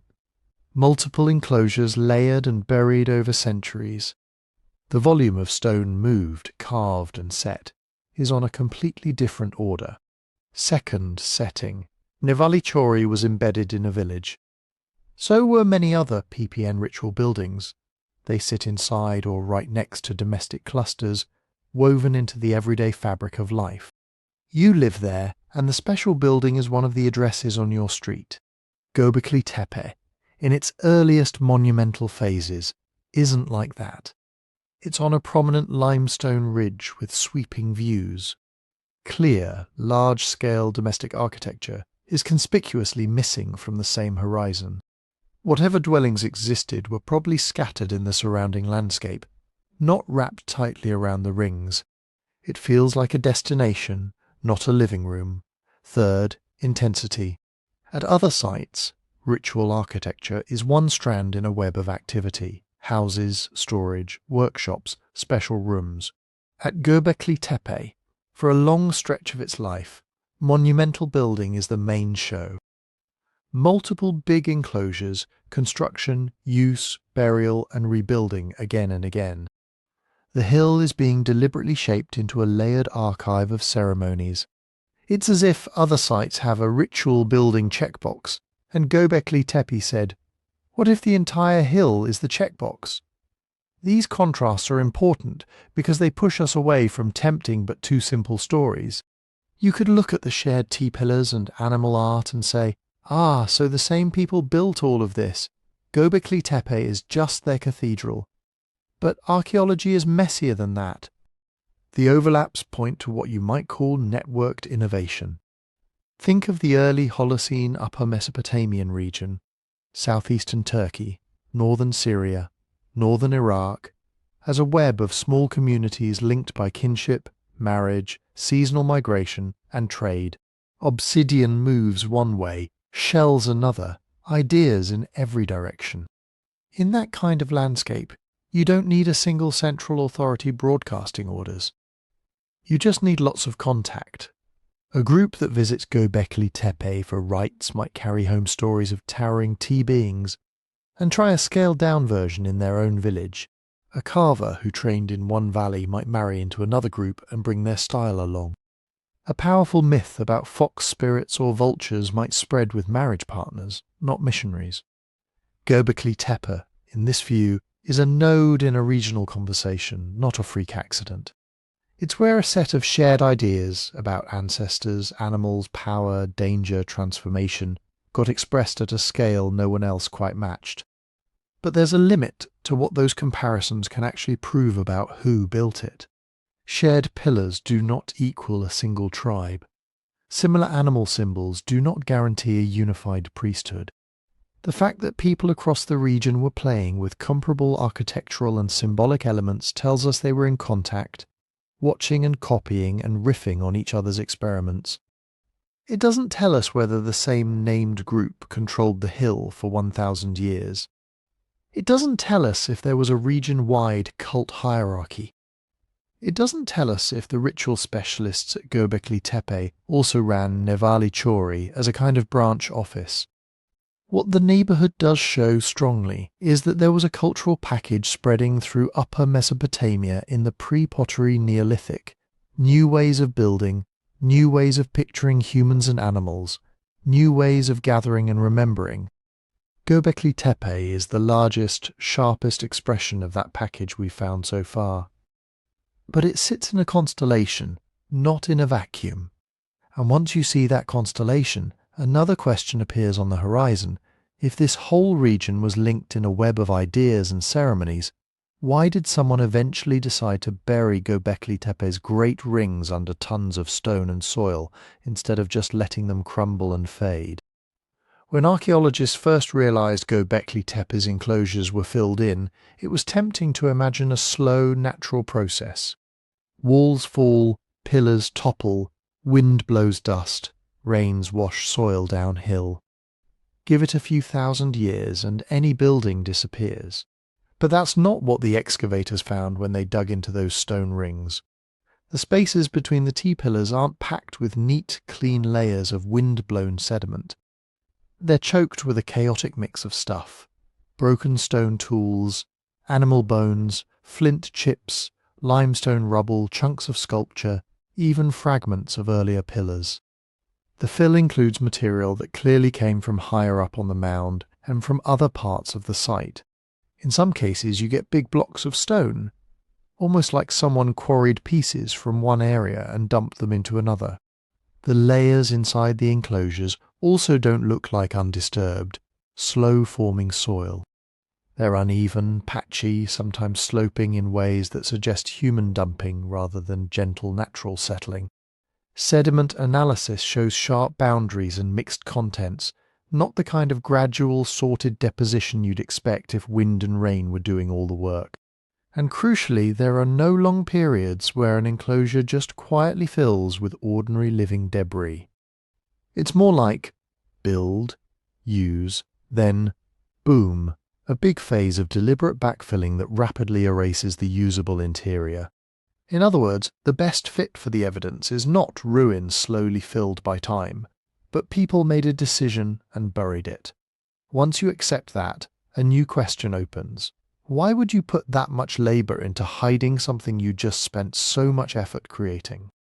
One answer is surprisingly down to earth: practical site management. Göbekli Tepe wasn't built in a single heroic age. It went through multiple phases across centuries, maybe over 1,000 years. The oldest, deepest enclosures, those spectacular circular rings with the tallest central pillars, belong to the earliest levels.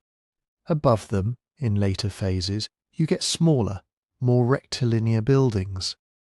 The site's architecture shifts over time from giant stone theatres toward more modest, more house-like structures. If you're trying to build on a rocky ridge with limited flat space, those huge early rings become a problem. They're deep holes in the bedrock, their walls are high, their central pillars are massive. You can't just casually build something else right on top without stabilizing the ground first. So one very straightforward, almost boring explanation for the backfill is they wanted level, stable platforms to construct new buildings. Fill the old enclosures with rubble and soil, tamp it down, and suddenly you have a solid terrace. What used to be a deep, dramatic pit now becomes a firm base. In some cases there's direct evidence of later buildings sitting above earlier, filled-in ones, stacked like layers of a stone lasagna. On this reading, intentional burial is essentially remodeling. Old architecture becomes foundation.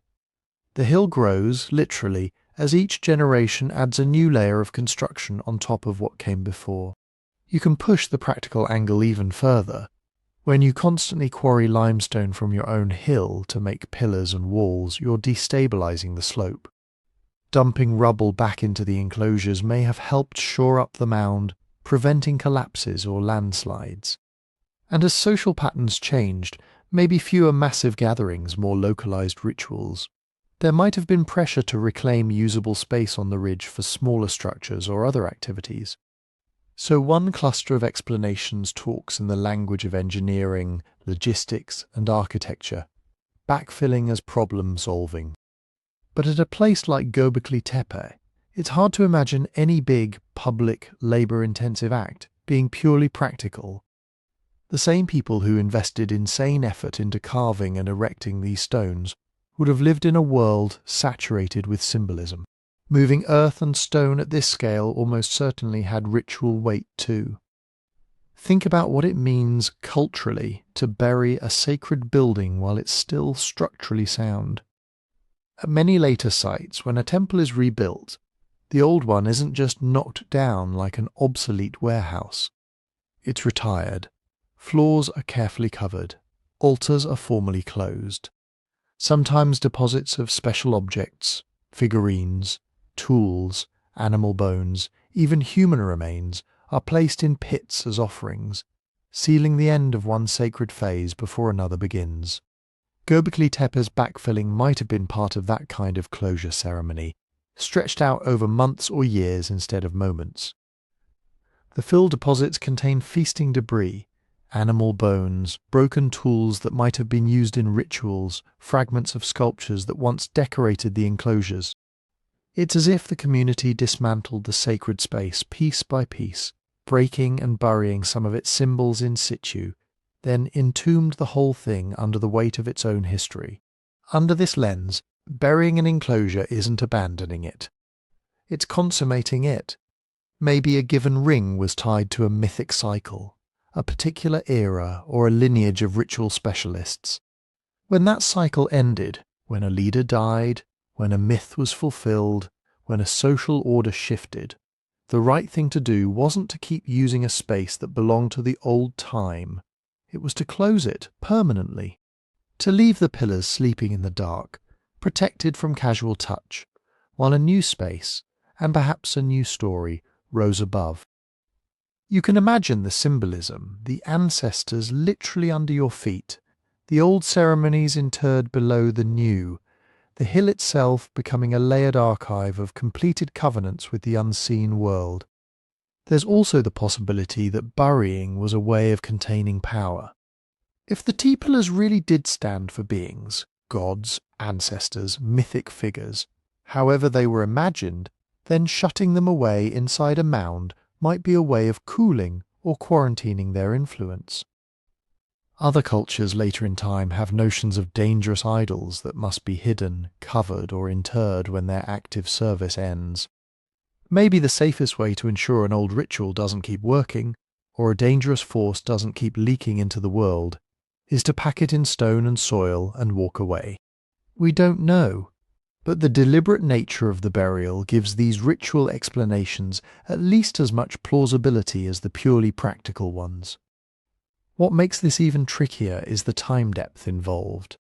Göbekli Tepe wasn't the project of a single generation with a single coherent plan. It's more like a series of conversations between generations, each one reinterpreting what the hill is for. Early on, the priority seems to have been huge, dramatic enclosures focused on towering central pillars. Later, the architecture becomes smaller and more varied. Even later still, monumental building wanes and other activities take over. Across that arc, the reasons for backfilling might have shifted. The first people to bury an enclosure might have thought in terms of sacred closure. A few centuries down the line, their descendants might see the filled hilltop as handy real estate. By the final phases, when agriculture is better established and daily life is changing fast, the whole meaning of the place could have drifted again. What started as holy retirement might end as practical land reuse, all within a continuous tradition of piling stone on stone. And here's the paradox. The decision to bury Göbekli Tepe is the reason we can still study it, and also the reason it's so hard to read. Being sealed under meters of rubble and earth protected those carvings from weathering, from casual reuse, from being cannibalized into later walls. The reliefs stayed sharp, the pillars stayed upright. The floors remained where they were laid. Without that protective tomb, the site might have eroded into an unremarkable scatter of stone. At the same time, the very act of backfilling scrambled the biography of the place. Fill brought in material from other parts of the mound. Layers were mixed, objects were broken and relocated. Later building phases cut into earlier ones, then were themselves buried. When archaeologists open up an enclosure today, they're not looking at a pristine snapshot of a day in the life. They're looking at the aftermath of a deliberate, multi-stage burial ritual whose logic we only half grasp. So every shovel of soil that once covered those T-pillars is doing two things at once in our minds. It's preserving a past that would otherwise be gone. And it's reminding us that the people who lived that past were already editing, curating and closing their own history long before we arrived to dig it up. Which brings us to a comparison people love to make. If Göbekli Tepe is a temple mound buried by its makers, how does it really stack up against the later superstar of prehistoric stone religion, Stonehenge? Putting Göbekli Tepe and Stonehenge in the same sentence is irresistible. Two circles of massive stones, two places that seem built for ceremonies, not for sleeping or storage. Two sites that required levels of planning and cooperation way beyond day-to-day survival. The comparison isn't wrong, it's just incomplete in ways that matter. Let's start with the timelines, because that's where most people's jaws drop. Stonehenge, in its classic stone circle form, belongs to the 3rd millennium BCE. The earliest big stone phase is around 3000–2500 BCE, with tweaks and additions for centuries after that. That's astonishingly old by most standards. It's older than the pyramids of Giza. It belongs to a Britain populated by farming communities, who had been growing crops, herding animals, and building permanent settlements for thousands of years. Göbekli Tepe, by contrast, is from the 10th and 9th millennia BCE. The earliest enclosures go back to around 9600 BCE. That's roughly 7,000 years earlier than Stonehenge. When the first T-pillars were raised on that hill in southeastern Turkey, there were no metal tools, no pottery, and in most places on Earth, no farming. We're talking about a world where Neolithic revolution is just barely getting started in a few lucky regions. So when people say Göbekli Tepe is like Stonehenge, but way, way older, they're capturing a real chronological shock. They just often glide over another crucial difference. These monuments sit in utterly different cultural universes. Stonehenge belongs to a landscape full of other permanent features: long barrows, causewayed enclosures, cursus monuments, smaller stone circles, timber circles, farmsteads, fields. The people who built it had established villages, social hierarchies, and agricultural economies that could support specialists and sustained projects. Göbekli Tepe, in its earliest phases, stands in a world where sedentism is fragile and partial at best. The communities involved seem to have been foragers, maybe with the earliest experiments in tending wild cereals and managing game. These were people who probably still followed seasonal rounds, who may not have lived on the hill at all, but who gathered there from a wider region. They were both making stone circles. They were not playing the same game. The contrast gets even sharper when you look at how they built. Stonehenge is made of two main kinds of stone: the massive sarsens, probably dragged from 20-30 kilometres away, and the smaller bluestones hauled somehow from Wales, over 200 kilometres distant. The uprights are shaped, the lintels are carefully carved to fit with mortise and tenon joints. There's astronomical alignment, that famous axis to the midsummer sunrise and midwinter sunset. The stones are arranged in nested rings and horseshoes. It's engineering with geometry and surveying baked in. Göbekli Tepe's builders also moved heavy stone, but they did it differently. They carved the T-pillars directly out of local limestone, often just meters from where they'd stand. Some pillars weigh 10, 15, maybe 20 tons, but they aren't topped with lintels forming a continuous ring. Instead, the T-shapes themselves are the main actors, often with arms and hands carved on their sides, belts, loincloths and animal reliefs on their surfaces. The walls curve around them, more like a gallery than a frame. At Stonehenge, the stones are abstract, anonymous blocks that gain meaning from their arrangement and alignment.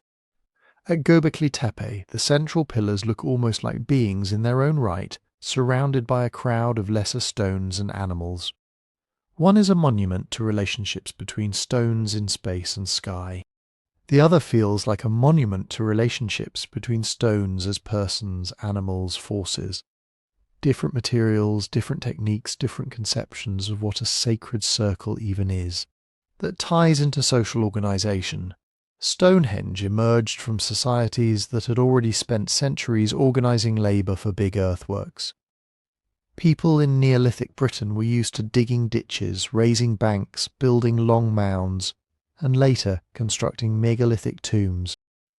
They had domesticated animals that could haul, carts or sledges to move heavy loads, and agricultural surpluses that let some people spend weeks or months working on things that didn't directly feed them. At Göbekli Tepe, we're looking at an earlier stage of social complexity. The people gathering there were likely still hunters and foragers, maybe with some proto-agricultural activity nearby. They didn't have draft animals, they didn't have wheels. The logistics of chopping out, hauling and raising those pillars had to be solved with nothing but human muscle, clever use of slopes and levers, and very, very good coordination. In that sense, comparing Göbekli Tepe to Stonehenge understates what's so strange about it.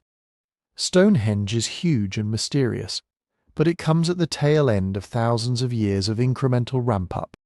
Göbekli Tepe appears at or near the very beginning of that ramp, with a level of stoneworking and collective labour you'd normally expect much, much later. So, what about the word that always pops up? First, you'll often hear Göbekli Tepe described as the world's first temple, and Stonehenge as Europe's most famous prehistoric ritual monument. Both phrases are doing some heavy lifting. Göbekli Tepe is, as far as we currently know, the earliest large-scale monumental site built primarily for ritual or symbolic purposes. Not houses, not barns, not fortifications. A deliberately non-utilitarian stone complex at the dawn of the Neolithic. Stonehenge is not the oldest monument in Europe, and it's not the first stone circle in Britain. but it is one of the most architecturally sophisticated and enduring. So when people say earliest in Europe in casual conversation, what they really mean is part of the earliest major phase of big, complex megalithic construction in northwest Europe. First, in archaeology, is always provisional. It means earliest we've dug up so far that clearly fits this category. There could be earlier ritual complexes waiting under some other hill in Turkey, or Syria, or Iran. There are definitely earlier hints of symbolic or communal structures elsewhere. Göbekli Tepe just takes the known line of ritual space and yanks it far back in time and complexity at once. That's why Stonehenge feels intuitively plausible to us, and Göbekli Tepe feels, at first glance, almost impossible. Stonehenge fits a story we already carry in our heads. First you get farming, permanent villages, surplus food, social hierarchies. Then you get big projects, tombs, temples, calendar stones. Technology and society ramp up, and monuments appear as a sort of luxury item at the top of the pyramid. Göbekli Tepe scrambles that narrative. It suggests that people whose economy still looked simple on paper were already capable of staggering collective feats. That hunter-gatherers could plan multi-generational projects, manage regional gatherings, coordinate quarrying, carving and construction, and maintain a shared symbolic system powerful enough to justify all that effort. So when we put Göbekli Tepe next to Stonehenge, the useful question isn't which is older or which is more advanced. It's what does each one tell us about how complexity emerges? Stonehenge shows us a mature Neolithic tradition.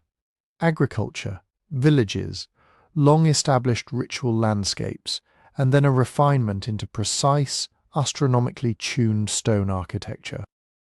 It's the flowering of a process. Göbekli Tepe shows us something closer to ignition, a moment when groups that are still mobile, still foraging, still experimenting with domesticating plants and animals, suddenly pour enormous energy into building a place that exists primarily in the realm of meaning. If anything, Stonehenge helps us appreciate Göbekli Tepe better. Because if a fully agricultural society in Bronze Age Britain building a stone monument is impressive but understandable, then people in the 10th millennium BCE doing something analogous forces us to widen our model of what foragers can do. The comparison isn't about proving one site copied the other, or that there's a lost global civilization in between. The dates don't line up. The cultural paths are independent. What links them is something more basic: human brains, human stories, and human willingness to move mountains of stone when an idea grips them hard enough. And that brings us right up to the edge of the real puzzle. If monuments like Stonehenge are the expected outcome of long, slow build-up, Göbekli Tepe is the early surprise. To understand why it appeared when it did, we have to ask a deeper question. What, exactly, drives humans to organize at this scale in the first place? When people see that early surprise, that ignition moment, a certain kind of story springs up almost automatically. If hunter-gatherers aren't supposed to be doing this, then maybe they didn't. Maybe they had help. This is where Atlanteans, ancient master civilizations, or visiting aliens stroll onto the stage. Göbekli Tepe hits all the beats that make those stories tempting. It's much older than most people expect. It's architecturally striking. It sits at a turning point in human history. And we genuinely don't know everything about who built it or exactly why. Our brains hate gaps. Give most of us a mystery with missing pieces, and we will happily fill them with the most dramatic puzzle pieces we can find. There's also the emotional appeal.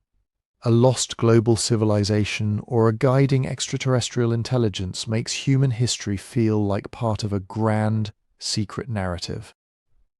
It turns a hill in southeastern Turkey into a clue in a cosmic detective story. Instead of messy, local, incremental change, you get a single elegant explanation. Somebody advanced, showed up, did the hard bits, then vanished. But if we take that seriously, what would we actually need to see? Start with lost super-civilizations. If a highly advanced culture had been operating at Göbekli Tepe's level or beyond before the end of the last ice age, we'd expect a whole ecosystem of evidence, not just one site with fancy stones. We'd see multiple centres with similarly sophisticated architecture distributed over wide regions and time periods, not one cluster on one ridge. We'd expect advanced materials or technologies out of step with the rest of the Neolithic, metals that shouldn't be there, precision cut stone with tool marks that don't match stone, bone or simple copper, evidence of wheeled vehicles or draft animals thousands of years before they show up elsewhere. We'd see a chain of influence radiating outward. Trade goods, shared motifs, consistent architectural templates popping up far from Anatolia at the same date. We might even catch their remains in the genetic record, distinct populations moving in and mixing with local hunter-gatherers, leaving a clear demographic fingerprint. What we actually have at Göbekli Tepe is very terrestrial. The stone is local limestone. The tools used to carve it are what you'd expect for the period: flint and obsidian blades, stone hammers. The animal bones scattered around the site are wild species from the surrounding environment. Gazelle, aurochs, wild sheep and boar slaughtered and cooked in ways that match large communal feasts, not alien nutrient paste processing. The art style is local too. The animals on the pillars are the same ones you'd be nervous about encountering if you walked those hills at the time. The abstract symbols like the H shapes and other signs have analogues and echoes at nearby early Neolithic sites. There's variety and regional flavour, not a single sweeping Atlantean style book imposed from above. The radiocarbon dates line up in a neat, stratified way. Earlier, deeper layers are older. Upper, later layers are younger. The construction, modification, and eventual burial of enclosures follows a sequence that makes sense for local groups reworking and retiring their own monuments over centuries. There's no sudden intrusion of an obviously foreign phase, no layer where, out of nowhere, someone starts pouring concrete or carving with laser precision. What about aliens, then? If an off-world intelligence had turned Göbekli Tepe into its pet project, we'd again expect some telltale weirdness. Something not just ahead of its time by a couple of thousand years, but fundamentally out of place in the entire archaeological record. Exotic alloys that don't correspond to any known smelting process. Machined surfaces with tolerances you only get from industrial tools. Objects that encode information in ways unrelated to any human writing system. Seeds of technology that reappear later without a plausible line of continuity. Instead, Göbekli Tepe's advancement is weirdly specific and human. The innovation isn't lasers or electricity, it's scale and symbolism. The people there are using very ordinary Neolithic ingredients: stone, bone, fire, wild plants and animals, and arranging them in an extraordinarily concentrated, coordinated way. Conventional archaeology doesn't have all the answers, but it does have a framework that makes sense of this without importing lost continents or starships. That framework starts with something we already saw when we compared Göbekli Tepe to Stonehenge.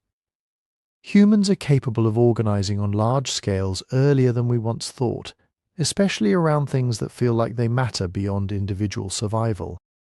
Evidence from nearby sites helps close the gap between small mobile bands and pillar-raising ritual centres. Places like Nevalachori, Karahan Tepe, and other early Neolithic villages in the region show similar carved T-shapes integrated into domestic or ritual architecture. They have houses, storage pits, evidence of plant processing, maybe the first steps toward managing herds. You can see a continuum: small carved pillars in houses, then bigger pillars in communal buildings, then the full-blown stone circles on the hill. We can also trace the slow grind of plant and animal domestication in this same general zone and time. Wild einkorn wheat, barley, pulses, the genetic lineages of some of our staple crops track back to this broader region. Bones of wild animals gradually start showing age and sex profiles that look more like managed herds than random hunting. That suggests groups visiting Göbekli Tepe weren't just simple foragers in the old stereotype. They were tinkerers living through a period of economic experimentation. The logistics that once seemed impossible, quarrying, transporting and raising multi-ton pillars without wheels or beasts of burden, look a lot more plausible when you think about seasonal aggregations. Clans and bands converging for part of the year can create a temporary labour force in the hundreds. We see analogues in historically documented hunter-gatherer societies that build large fish weirs, canoe fleets, or massive earthworks with no centralised state or standing army. Göbekli Tepe fits that pattern of pulses of intense collective work, linked to ritual calendars, feasts, and social exchange. None of this answers every question. There are still genuine unknowns that even the most cautious archaeologist will admit. We don't know the spoken language of the builders. We don't know the exact myths they told about those towering T-shapes with arms and belts. We don't know the precise sequence of events that made them decide to bury entire enclosures, filling in spaces they'd invested centuries into building. We don't know whether Göbekli Tepe was a pilgrimage centre for a wide region, or primarily the project of a tighter-knit set of communities. We don't know where, physically, most of those people lived when they weren't on the hill. We don't yet have a full picture of how ideas travelled between Göbekli Tepe and its neighbours across the Fertile Crescent. Those are real mysteries.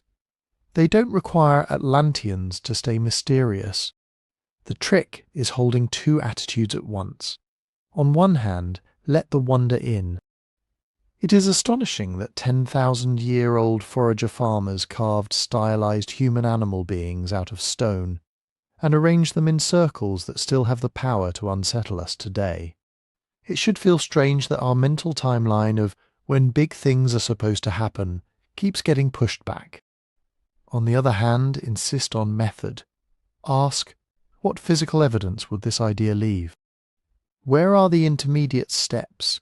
Does this explanation add new predictive power, or does it just paste a dramatic label over a gap? When we do that with Göbekli Tepe, the most extraordinary claim that survives is actually about us. Not that aliens once descended, but that humans, long before cities or writing or bronze, could coordinate on a scale we've badly underestimated.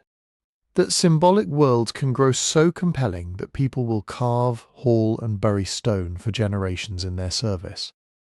We don't need lost super-civilizations to make Göbekli Tepe impressive.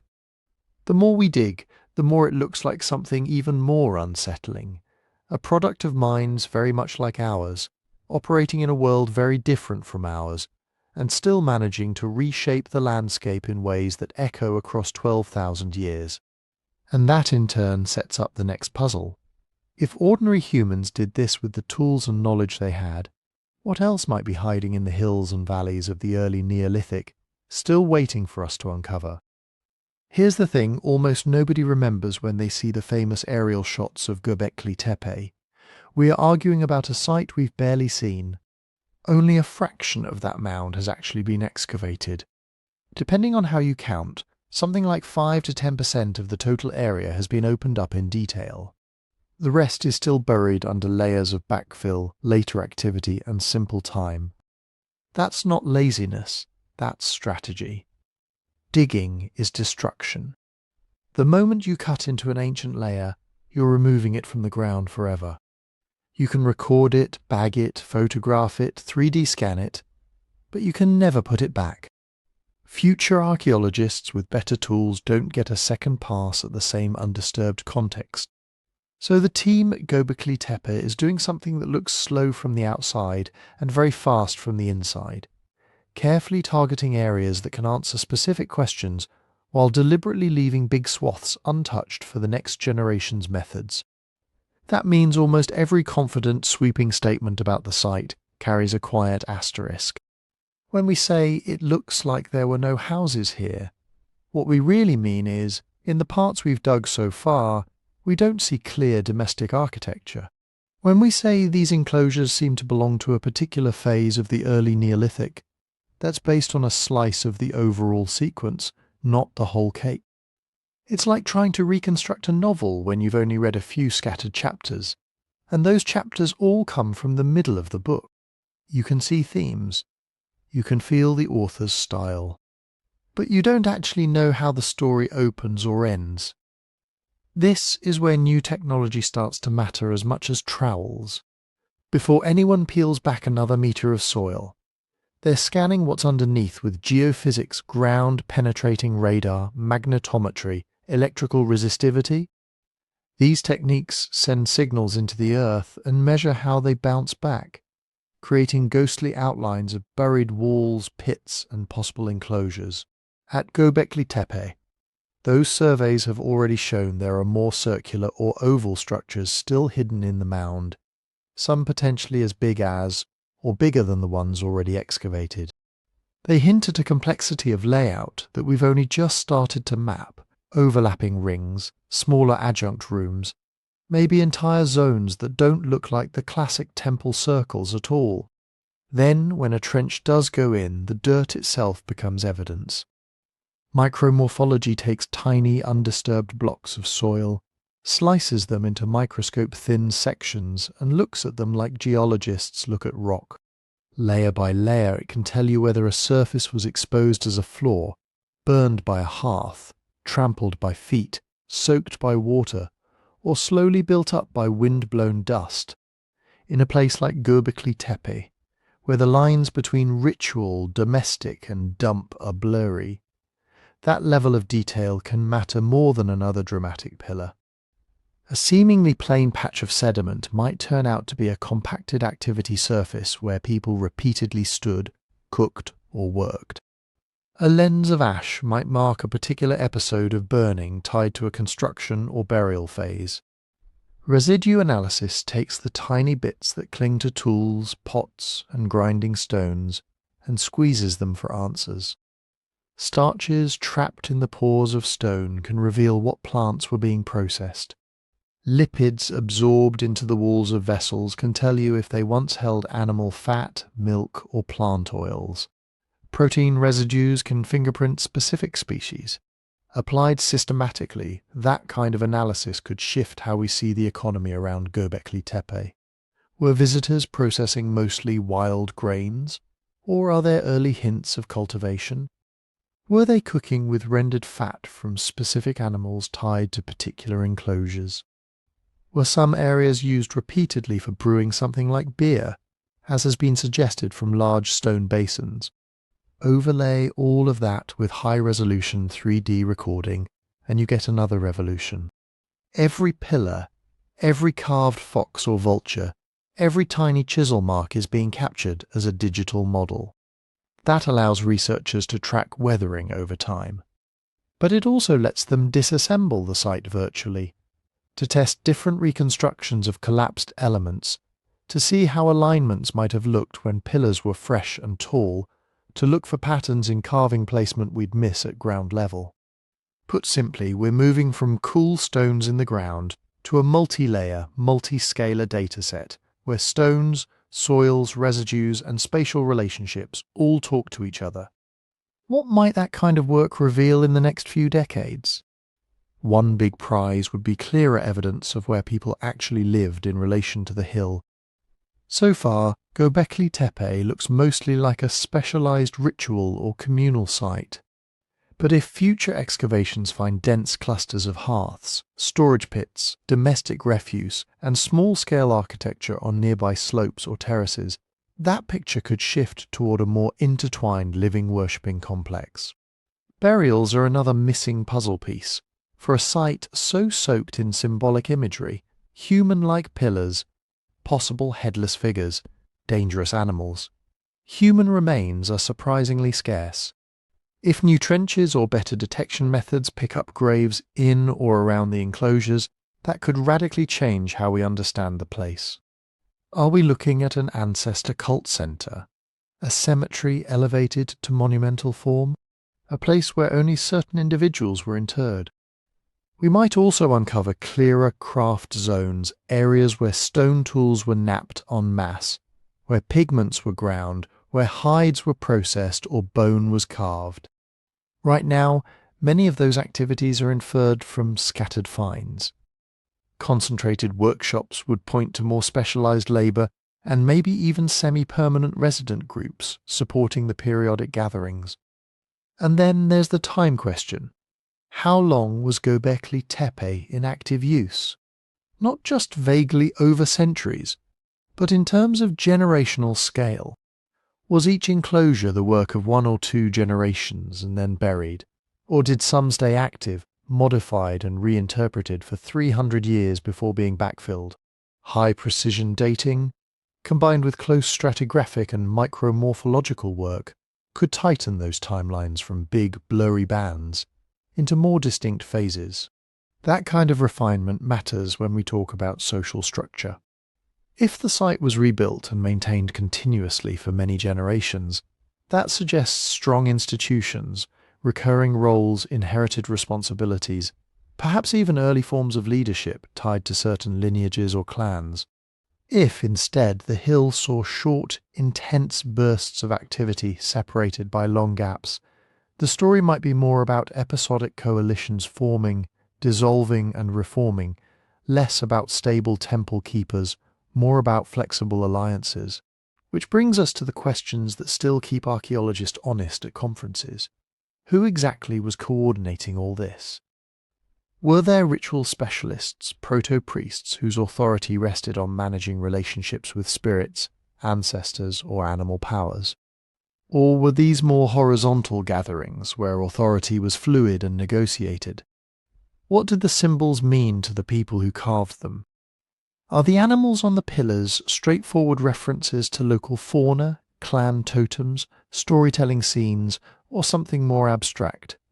Cosmological diagrams in animal form? Do the repeating motifs like the H shapes and dangerous creatures near the entrances encode common ideas shared across the region, or do they vary in ways that map onto particular groups or practices? And was the famous backfilling of the enclosures a single coordinated act of closure, or a repeated practice that individuals alive then would have understood as just what you do when an old circle has served its time? None of these questions has a final answer yet, and that's not a failure of science. That's how science is supposed to look at the edge of what we know. Over the last few decades, the narrative around Göbekli Tepe has already shifted. Early on, it was easy to cast it as a lone, inexplicable outlier, a temple that came from nowhere. As more sites have been found in the region, and as dating has improved, the story has evolved toward a more networked, incremental picture. A landscape of communities experimenting with new ways of living, feeding themselves, and thinking about the sacred. Those narrative shifts don't happen because someone decides to change the story. They happen because new data show up. A better dated charcoal sample bumps a phase a few hundred years earlier. A micromorphology study reveals that what was thought to be natural sediment is actually a trampled surface. A residue analysis shows beer where everyone expected only porridge. Each finding forces the model to bend, to incorporate the new piece without snapping under its own weight. If we're doing it right, the story of Göbekli Tepe in 20 years will be recognizably related to the story we tell now, but more detailed, more tangled, and less certain in some ways. Some current ideas will be strengthened, others quietly retired. New questions we can't even articulate yet will come into focus. And that's the real power of a site like this. It doesn't just rewrite one chapter of human history and then sit still. It keeps pushing us to refine how we think about the rise of complexity, belief and cooperation, and to stay comfortable with living inside a mystery that's gradually but never completely coming into view. So, after all of this, what does Göbekli Tepe actually change about the story of us? And what does it leave completely untouched? First, the change. If you grew up with the neat timeline, first farming, then villages, then temples and kings, Göbekli Tepe breaks that mental flowchart. It shows that people who were still heavily dependent on wild resources, who probably didn't live in dense, permanent towns, were already capable of staggering coordination and rich symbolic worlds. You don't get multi-ton pillars, standardized circles, repeated motifs, and carefully managed backfilling from a couple of bored families on a weekend. You get that from networks of groups who can plan years ahead, mobilize labour across distances, and agree, at least roughly, on what the stones should mean. That's the core mystery, and also the grounded takeaway. You do not need cities or kings or full-blown agriculture before you can build something that looks, feels, and functions like a temple. The capacity for large-scale cooperation and shared symbolism was there earlier than we thought, sitting inside hunter-gatherer and early cultivating societies like a coiled spring. Most researchers today lean towards seeing Göbekli Tepe as a kind of ritual aggregation site. Not a town, not a farm, but a hill where scattered communities periodically came together. A social network hub in stone. Here, people could renew alliances, arrange marriages, trade tools and obsidian and stories, mourn their dead, maybe initiate teenagers into adulthood and reaffirm whatever cosmology tied vultures, snakes, foxes and humans into a single worldview. In that context, those huge feasts and the hints of early grain processing stop being weird extras and start looking like the point. Whether people were already cultivating some cereals or just intensively harvesting wild stands, Göbekli Tepe may have been both catalyst and companion to early cultivation, a reason to secure more predictable surpluses, and a place where new food practices could spread quickly through the network. At the same time, some things stay stubbornly out of reach. We still don't know what they actually believed. We can infer danger and transformation from the imagery. We can suspect ancestor veneration, animal powers, maybe sky-earth connections. But the myths themselves, the stories told at night in that stone-ringed space, are gone. We don't know the precise social organisation behind the site. Were there recognised ritual specialists? Was authority tied to age, gender, hunting success, possession of secret knowledge? Did some groups sponsor particular enclosures as their houses on the hill? The stones hint at factions and roles, but they don't come with name tags. And we still don't have a definitive answer for the burial of the circles. Was backfilling a kind of ritual retirement, a way of respectfully killing an old sacred space before building a new one? Was it practical reshaping of the hill over time? A response to conflict, disaster, or a shift in belief that made older enclosures uncomfortable to keep open? For now, those remain open questions. The broader implication, though, is already clear enough to live with. Civilization was never a single on-off switch flipped in one valley at one time. It looks more like a patchwork of overlapping experiments. Here, people try monumental ritual before heavy farming. There, people experiment with herding in small houses, long before they carve anything taller than themselves. Elsewhere, social hierarchies appear without big buildings. Göbekli Tepe is one of those experiments pushed to an extreme in stone. It doesn't prove lost super-civilizations. It doesn't turn hunter-gatherers into passive recipients of outside wisdom. It does something more interesting. It forces us to admit that people who looked simple in our old models were already playing with complex ideas, large-scale projects, and deep-time memory. If you've enjoyed walking through that puzzle, help this kind of long-form, evidence-driven stuff reach more people. Tap like, hit subscribe, and ring the bell so you don't miss what we dig into next. And I'd love to hear from you again. Drop a comment telling me where in the world you're listening from and what time it is there right now. Are you watching Göbekli Tepe's story with morning coffee, on a late-night binge, or somewhere in between? Because in a way, that's the same thing those circles on the hill once did. Scattered people connected for a moment, sharing a story that's bigger than any one of us.